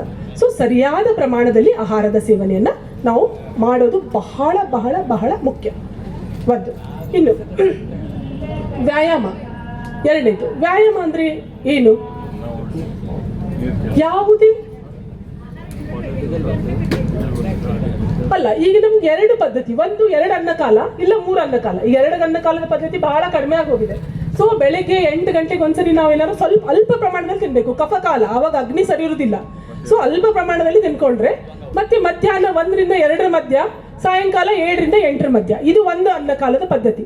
ಇಲ್ಲದೆ ಹೋದ್ರೆ ಇನ್ನೂ ಬೆಸ್ಟ್ ಅಂತಂದ್ರೆ ಬೆಳಿಗ್ಗೆ 10ರಿಂದ 11ಕ್ಕೆ ಒಂದ್ಸರಿ ಊಟ ಮಾಡಿಬಿಡೋದು, ಮಧ್ಯ ಒಂದು ಸ್ವಲ್ಪ ಮಜ್ಜಿಗೆನೋ ಆ ಥರ ಒಂದು ಹಣ್ಣು ಏನಾದ್ರು ತಿನ್ಕೋಬಹುದು, ಮತ್ತೆ ಸಾಯಂಕಾಲ 6ರಿಂದ 7ರ ಮಧ್ಯ ಒಂದ್ಸರಿ ಊಟ ಮಾಡಿಬಿಡೋದು. ಇದು 2 ಅನ್ನಕಾಲದ ಪದ್ಧತಿ. ವಯಸ್ಸಾದವರಿಗೆ ಈ ಅನ್ನಕಾಲ ಪದ್ಧತಿ ಬಹಳ ಸೂಕ್ತ. ಬೆಳಿಗ್ಗೆ 10-11 ಗಂಟೆಗೆ ಒಂದು, ಬೆಳಿಗ್ಗೆ ಆಸರೆಗೆ ಒಂಚೂರು ಏನಾದ್ರು ಬಿಸಿನೀರು ಅದ್ರಲ್ಲಿ ನಿಮ್ಗೆ ಏನು ಸೇರ್ತದಲ್ಲ, ಜೇನುತುಪ್ಪಕ್ಕೆ ಬಿಸಿನೀರು ಎಂದೂ ಹಾಕಬಾರ್ದು. ಸೊ ನಿಂಬೆ ನೀರು ಅಡ್ಡಿ ಇಲ್ಲ, ಅಥವಾ ಪ್ಲೇನ್ ಜೇನುತುಪ್ಪ ನೀರು ಅಡ್ಡಿ ಇಲ್ಲ. ಸೊ ಆ ಥರದ್ದು ಏನಾದ್ರು ಒಂದು ಸ್ವಲ್ಪ ಕುಡ್ಕೊಂಡು 11ಕ್ಕೆ ಒಂದು ಊಟ, ಸಾಯಂಕಾಲ 6-7 ಗಂಟೆಗೆ ಒಂದು ಊಟ, ಇದು ಬೆಸ್ಟ್ ಪದ್ಧತಿ.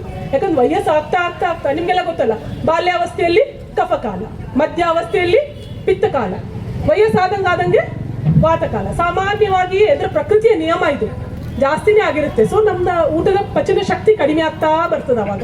ಸೊ ಪಿತ್ತದ ಅಂಶ ಕಡಿಮೆ ಆಗ್ತಾ ಹೋಗ್ತದೆ. ಸೊ ಆಹಾರವನ್ನು ಹಿತಮಿತವಾಗಿ ಇಡಬೇಕು. ನಮ್ಮ ಒಂದು ಹೊಟ್ಟೆನ ಒಂದು ಕಲ್ಪನೆ ಮಾಡಿದರೆ, ಹಾಗೆ ಒಂದು ಕಲ್ಪನೆ, ಏನೋ ಸ್ಕ್ಯಾನಿಂಗ್ ಮಷೀನಲ್ಲೇ ಕುತ್ಕೊಂಡು ನೋಡ್ಬೇಕಂತಲ್ಲ, ಹೀಗೆ ಒಂದು ಕಲ್ಪನೆ ಮಾಡಿಕೊಂಡ್ರೆ ನಮ್ಮ ಕೆಪಾಸಿಟಿಯ ಅರ್ಧ ಭಾಗದಷ್ಟು ಘನ ಪದಾರ್ಥ, 1 ಭಾಗ ದ್ರವ ಪದಾರ್ಥ, 1 ಭಾಗನ ಖಾಲಿ ಬಿಡಬೇಕು ಅಂತ. ಹೊಟ್ಟೆ ತುಂಬಿ ಇಲ್ಲಿವರೆಗೂ ಬಂತು ಅನ್ನುವಷ್ಟು ನಾವೆಂದು ಊಟನ ಮಾಡಬಾರ್ದು. ಅಂದರೆ ನಮ್ದು ಆಹಾರ ಸರಿಯಾಗಿ ನಾ ಹೇಳ್ತೀನಿ, ನಿಮ್ಮ ಶಿರ್ಷಿ ಅವ್ರ ಊಟದ ಪದ್ಧತಿ ಬೆಸ್ಟ್. ಸ್ನಿಗ್ಧ ಅನ್ನ, ತುಪ್ಪ, ತವ್ವೆಯಿಂದ ಶುರುವಾಗಿ ತಂಬಳಿ, ಮಜ್ಜಿಗೆಯಿಂದ ತಂಬಳಿಯಿಂದ ಎಂಟಾಗೋದು. ತುಪ್ಪ ಇಸ್ ದ ಬೆಸ್ಟ್ ಅಗ್ನಿ ದೀಪಕ. ಅಗ್ನಿಯನ್ನ ಉರಿಲಿಕ್ಕೆ, ಅಂದ್ರೆ ಅಡಿಗೆ ಮಾಡೋಕ್ಕಿಂತ ಮುಂಚೆ ನಾವು ಹೆಂಗೆ ದೀಪ ಹಚ್ತೀವಲ್ಲ ಆ ಥರ ಅಗ್ನಿಯನ್ನ ಹೆಚ್ಚುತ್ತೆ. ಮಜ್ಜಿಗೆಯ ಬೆಸ್ಟ್ ಗುಣ ಗೊತ್ತಾ? ವಿಷಾಪಹಂ ಅಂತ ಹೇಳ್ತಾನೆ. ಮಜ್ಜಿಗೆ ಇಸ್ ದ ಬೆಸ್ಟ್ ವಿಷಾಪಹ ಅಂದ್ರೆ ವಿಷವನ್ನ ಶಮನ ಮಾಡುವಂಥದ್ದು. ಯಾವುದೇ ಅಂದ್ರೆ ಏನಂತಾರೆ ಗೊತ್ತಿಲ್ಲದೇನೋ ಅಥವಾ ಇನ್ನೇನೋ ಕಾರಣದಿಂದ ನಾವು ವಿಷವನ್ನ ಸೇವಿಸಿದ್ರೆ, ವಿಷ ಅಂದ್ರೆ ಪಾಯ್ಸನ್ ಅಂತಲ್ಲ, ಆಹಾರದಲ್ಲಿ ಏನೋ ಒಂದು ಬೇಡಾಗಿದ್ದು ಹೋಗಿದ್ರೆ ಅದನ್ನೆಲ್ಲವನ್ನು ಶಮನ ಮಾಡುವ ಶಕ್ತಿ ಮಜ್ಜಿಗೆಯಲ್ಲಿದೆ. ಸೊ ತುಪ್ಪದಿಂದ ಶುರುವಾಗಿ ಮಜ್ಜಿಗೆಯೊಂದಿಗೆ ಮುಗಿಯುವಂತ ಆಹಾರ.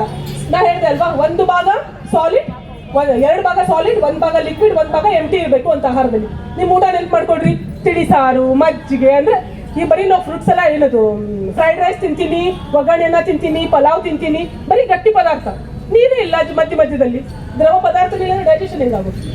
ಸೊ ಆಹಾರ ಪದ್ಧತಿಯಲ್ಲಿ ಏನೂ ವ್ಯತ್ಯಾಸ ಮಾಡುವ ಅವಶ್ಯಕತೆ ಇಲ್ಲ. ನಮ್ಮ ಅಜ್ಜ ಮುತ್ತಂಜರು ಏನ್ ತಿಂತಿದ್ರು ಅದನ್ನೇ ನಾವು ಸರಿಯಾಗಿ ಮಾಡಿಕೊಂಡು ತಿನ್ನುವ ರೀತಿ. ಮಾನಸಿಕ ಒತ್ತಡದಲ್ಲಿ ನಾವು ಊಟ ಮಾಡಿದ್ರೆ ಅದು ಆಹಾರ ಎಲ್ಲ ವಿಷವಾಗ್ತದೆ ಅಂತ ಹೇಳ್ತಾನೆ. ತನ್ಮನ ಪೂಜ್ಯ, ನಿಮ್ಮ ಮನಸ್ಸನ್ನ, ನಿಮ್ಮ ಇಂದ್ರಿಯಗಳನ್ನ ಎಲ್ಲವನ್ನೂ ಆಹಾರದ ಮೇಲೆ ಕೇಂದ್ರೀಕರಿಸಿ ಮನಪೂರ್ವಕವಾಗಿ ತಿನ್ಬೇಕು ಅಂತ ತುಂಬಾ ನಿಯಮಗಳಿದೆ. ನಿಮ್ಗೆ ಬೇಕಾದ್ರೆ ಇನ್ನೊಂದ್ಸರಿ ಅರೇಂಜ್ ಮಾಡ್ಬೋದು, ಲೆಕ್ಚರ್ ಕೇಳ್ಕೊಡ್ರಿ, ಯಾರು ಕರೆಸ್ಕೊಂಡು. ಆಹಾರ ಪದ್ಧತಿ ಅಂತಾನೆ ಹೇಳ್ತಾನೆ ಆಯುರ್ವೇದದಲ್ಲಿ. ಉಷ್ಣಂ, ಸ್ನಿಗ್ಧಂ, ಇಷ್ಟದೇಶೆ, ಇಷ್ಟಕಾಲೆ, ತುಂಬಾ ಇದೆ ನಿಯಮಗಳು ಹೇಗೆ ಆಹಾರ ಸೇವಿಸಬೇಕು ಅಂತ. ಸೊ ನಾವು ತೆಗೆದುಕೊಳ್ಳೋ ಈ ಆಹಾರ ಪರ್ಫೆಕ್ಟ್ ಆಗಿದೆ, ಯಾವುದನ್ನು ಸೇರಿಸಬೇಕಾಗಿಲ್ಲ, ಯಾವುದನ್ನು ಕಡಿಮೆ ಮಾಡಬೇಕಾಗಿಲ್ಲ, ಸರಿಯಾದ ರೀತಿಯಲ್ಲಿ ತಗೊಂಡ್ರೆ ಸಾಕು ಅಂತ. ಇದು ನಾನು ಆಹಾರವನ್ನ ನಿಮ್ಮ ದಿನನಿತ್ಯದ ಜೀವನದಲ್ಲಿ ಹೇಗೆ ಮ್ಯಾನೇಜ್ ಮಾಡಬೇಕು ಅಂತ ಹೇಳ್ತಾ ಇದ್ದೀನಿ. ವ್ಯಾಯಾಮ ಅಂದ್ರೆ ನಿಮ್ಗೆ ಗೊತ್ತು, ಶಾರೀರಿಕ ಹೆಚ್ಚಿನ ಚಟುವಟಿಕೆ. ಏನು ವ್ಯಾಯಾಮದಿಂದ ಆಗುವಂತ ಬೆನಿಫಿಟ್? ನಾನು ಹೇಳಿದೆ, ನಾವು ಸೇವಿಸಿದ ಆಹಾರ ರಸವಾಗಿ ಆ ಧಾತುವಿನವರೆಗೂ ಹೋಗ್ಬೇಕು ಅಂತ. ಅಲ್ಲಿ ಹೆಂಗ್ ಹೋಗ್ಬೇಕು, ಅದು ಹೊರಗೆ ಹೋಗ್ಬೇಕು. ಅಂದ್ರೆ ಒಂದು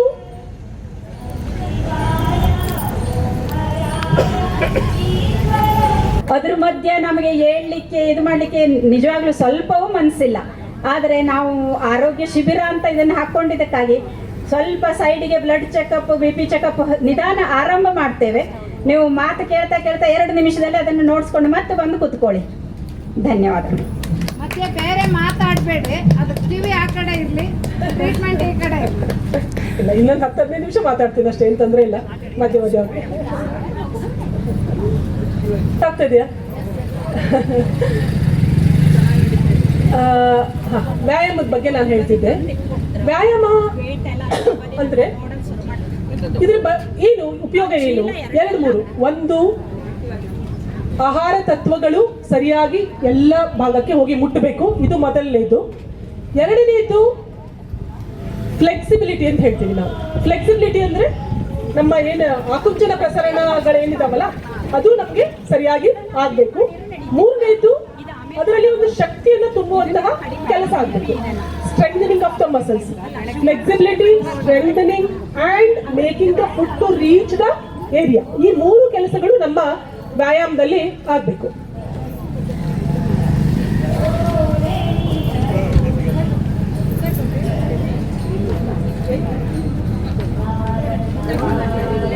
ಸೊ ಅದಕ್ಕೆ ಲಿಂಫೆಟಿಕ್ ಡ್ರೈನೇಜ್ ಅಂತ ಕರೀತೀವಿ.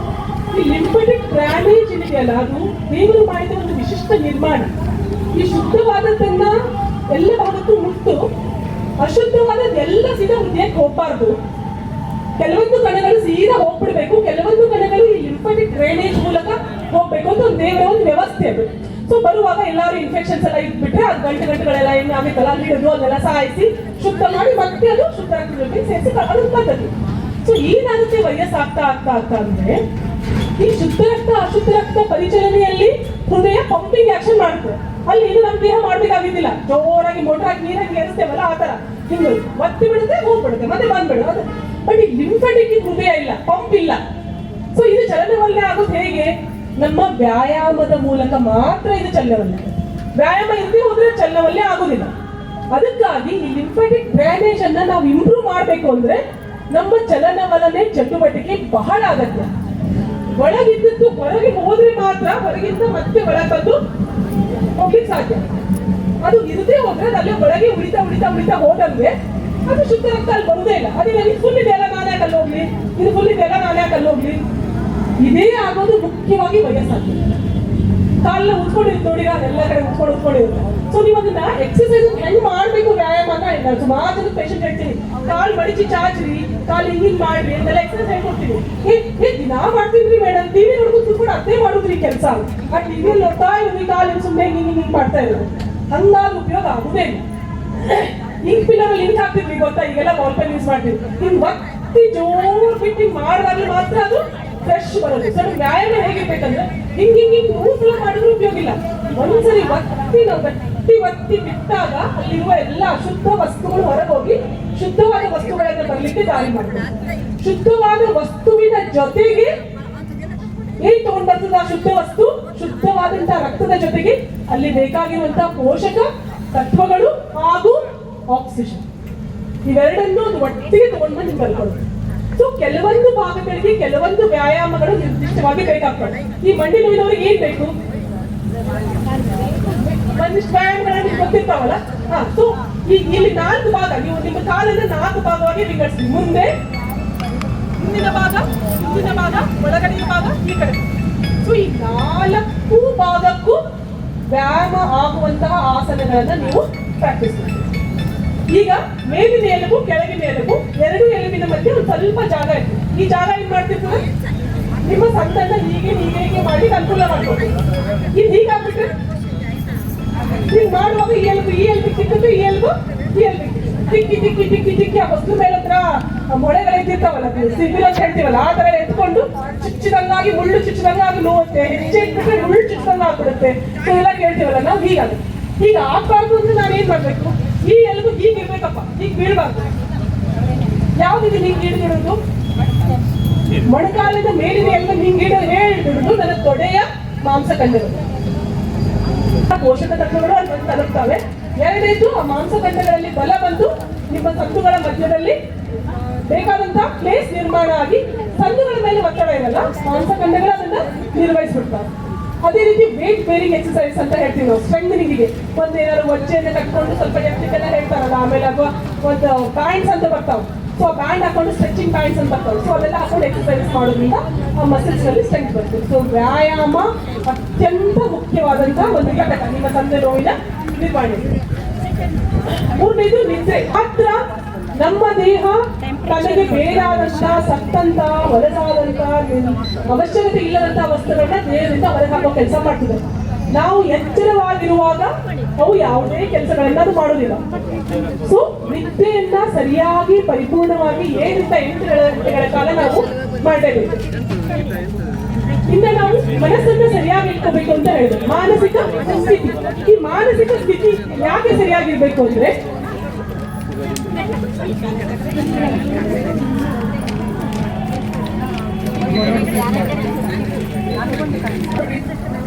ಚಿಕ್ಕ ಕೋಪ ಮಾಡಿದಾಗ ನಮ್ಮ ಎಲ್ಲ ಮಸಲ್ಸ್ ಏನಾಗ್ತಾವೆ? ಗಂಟು ಕಟ್ತೀವಲ್ಲ, ಉಪ್ಪು ಗಂಟು ಕಟ್ಬಿಡ್ತೀವಿ, ಎಲ್ಲ ಗಂಟು ಕಟ್ತೀವಿ. ಅದೇ ನಗುವಾಗ ಶಾಂತವಾಗಿರುವಾಗ ಸೊ ಇದನ್ನು ಮುಖದಲ್ಲಿ ಇಷ್ಟೇ ನೋಡ್ಕೊಳ್ಳೋದಲ್ಲ, ಈ ನಮ್ಮ ದೇಹದಲ್ಲಿ ಆಗೋದು ಹಾಗೆ. ನಾವು ಒತ್ತಡದಲ್ಲಿದ್ದಾಗ, ನೋವಿನಲ್ಲಿದ್ದಾಗ, ಸಿಟ್ಟಿನಲ್ಲಿದ್ದಾಗ, ಕೋಪದಲ್ಲಿದ್ದಾಗ ಯಾವಾಗ್ಲೂ ನಮ್ಮ ಮಾಂಸಖಂಡಗಳಲ್ಲಿ ಒಂದು ಬಿಗಿತ, ಸ್ಟಿಫ್ನೆಸ್. ಅದೇ ನಾವು ನಿರಾಳವಾಗಿ ಸಣ್ಣ ಈಗ ಶವಾಸನ ಮಾಡಿರ್ಬೋದು ಯಾವಾಗ ಯೋಗದಲ್ಲಿ. ಸೊ ಒಂದು ಸಣ್ಣ ಶವಾಸನದ ಸಮಯದಲ್ಲಿ ನಮ್ಗೆ ಗೊತ್ತಾಗುತ್ತೆ ಎಷ್ಟೊಂದು ರಿಲ್ಯಾಕ್ಸ್ ಆಗಿರುತ್ತೆ ಅಂತ. ಈ 2 ಎಲುಬುಗಳನ್ನ ಈ ಮಸಲ್ಸ್ ಹಿಡಿದಿಟ್ಟಿರ್ತಾವೆ. ಎಲುಬಲ್ಲಿ ಏನು ತೊಂದರೆನೇ ಇರುವುದಿಲ್ಲ, ಬಟ್ ಈ ಮಸಲ್ ಗಟ್ಟಿ ಇದು ಮೂವ್ ಆಗಕ್ಕೆ ಬಿಡುತ್ತೆ. ಸೊ ಮಾನಸಿಕ ಸ್ಥಿತಿಯು ನಮ್ಮ ಸಂದು ನೋವಿನ ಮೇಲೆ ಬಹಳಷ್ಟು ಪರಿಣಾಮ ಬೀರುತ್ತದೆ. ಸೊ ಇಲ್ಲಿ ಒಟ್ಟಾರೆ ನಾನು ಹೇಳೋದು ಬಯಸುವುದೇನೆಂದ್ರೆ, ಸರಿಯಾದ ಆಹಾರ ಪದ್ಧತಿ, ಸರಿಯಾದಂತಹ ವ್ಯಾಯಾಮ ಪದ್ಧತಿ, ಸರಿಯಾದ ನಿದ್ದೆ ಮತ್ತು ನಮ್ಮ ಮನಸ್ಸು ಸ್ವಸ್ಥವಾಗಿದ್ರೆ ಖಂಡಿತವಾಗಿಯೂ ನಮ್ಮ ಎಷ್ಟೋ ಸಂದು ನೋವಿನ ವ್ಯಾಯಾಮಗಳು, ಪರ್ಟಿಕ್ಯುಲರ್ ಆಗಿ ಒಂದು ಎಕ್ಸರ್ಸೈಸ್ ಇರ್ತಾವೆ, ಅವನ್ನೆಲ್ಲ ನಾವು ಸರಿಯಾಗಿ ಕಲ್ಕೋಬೇಕು, ಅದನ್ನ ಮಾಡ್ತಾ ಹೋಗ್ಬೇಕು. ಆಯುರ್ವೇದದಲ್ಲಿ ಹೇಳಿರುವಂತಹ ಎಣ್ಣೆ ಅಭ್ಯಂತರ ಗೊತ್ತಲ್ಲ, ಪಂಚಕರ್ಮದಲ್ಲಿ ಹೇಳುವಂತಹ ಅಭ್ಯಂಗ, ಎಣ್ಣೆ, ಬಿಸಿ ನೀರು ಹಾಕೋದು, ಇವೆಲ್ಲ ಮಾಡೋದ್ರಿಂದ ಅಲ್ಲಿ ರಕ್ತನಾಳಗಳೆಲ್ಲ ವಿಕಸಿತವಾಗ್ತಾವ. ಅವಾಗ ಅಲ್ಲಿ ಶುದ್ಧವಾದಂತ ರಕ್ತ ಬರ್ತದೆ. ಎಣ್ಣೆಯಿಂದ ನಮ್ಮ ದೇಹದಲ್ಲಿರುವಂತ ಹೆಚ್ಚಾದ ವಾತ ಕಡಿಮೆ ಆಗ್ತದೆ. ಕಡಿಮೆ ಆಗೋದ್ರಿಂದಲೂ ಅಲ್ಲಿ ನಿಮಗೆ ನೋವಿನ ಬಾಧೆ ಕಡಿಮೆ ಆಗ್ತದೆ. ಸೊ ನೀವು ನಿರ್ವಹಣೆ ಮಾಡೋ ಗಟ್ಟಿ ಇದ್ರೆ ಆಯುರ್ವೇದ ಫಾಲೋ ಮಾಡೋದು ಬೆಸ್ಟ್. ಅಬ್ಸಲ್ಯೂಟ್ಲಿ ಯಾವುದೇ ಅವಶ್ಯಕತೆ ಇಲ್ಲ, ನೀವು ನೀರು ರಿಪ್ಲೇಸ್ಮೆಂಟ್ಗೆ ಹೋಗ್ಬೇಕಾಗೋದು. ಸೊ ಇಲ್ಲೆಲ್ಲ ಕರೆಸಿ ನನಗೆ ಮಾತಾಡಲು ಅವಕಾಶ ಕೊಟ್ಟಂತ ನಿಮ್ಮೆಲ್ಲರಿಗೂ ಧನ್ಯವಾದ.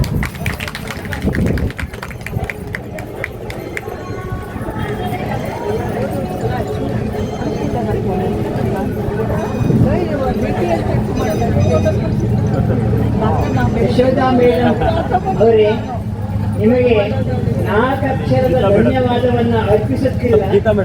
ನಿಜವಾಗಿಯೂ ಕೋಟಿ ಕೋಟಿ ಪ್ರಣಾಮಗಳು. ನಿಮಗೆ ಕೋಟಿ ಕೋಟಿ ಪ್ರಣಾಮಗಳು.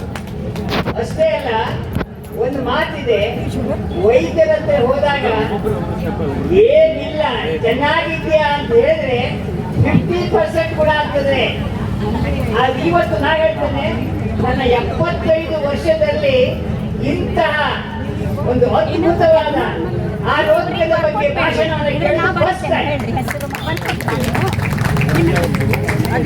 ಅವರ ಮಾತನ್ನು ಕೇಳಿದ ನಮಗೆ BP, ಶುಗರ್ ಎಲ್ಲ ಓಡಿ ಹೋಗಿದೆ, ಈಗಾಗಲೇ ಓಡಿ ಹೋಗಿದೆ. ಮಾನಸಿಕ ಶಾಂತಿ ಸಿಕ್ಕಿದೆ, ಮಾನಸಿಕ ಶಾಂತಿ ಸಿಕ್ಕಿದೆ. ಓಂ ಶಾಂತಿ ಶಾಂತಿ ಶಾಂತಿ ಅಂತ ಯಾವುದಕ್ಕೆ? ದೇಹಕ್ಕೆ, ಆತ್ಮಕ್ಕೆ, ಮನಸ್ಸಿಗೆ ಅಂತ ಶಾಂತಿ ಸಿಕ್ಕಿದೆ. ಮೇಡಮ್ ನಿಮಗೆ ಮತ್ತೆ ಪುನಃ ಪ್ರಣಾಮಗಳು. ಅಷ್ಟೇ ಅಲ್ಲ, ಅವರ ಸಂಗಡ ಬಂದಂತ ಎಲ್ಲ ವೈದ್ಯರಿಗೆ ಧನ್ಯವಾದಗಳು. ಯಶಸ್ವಿಯಾಗಿ ಆಗಿದೆ.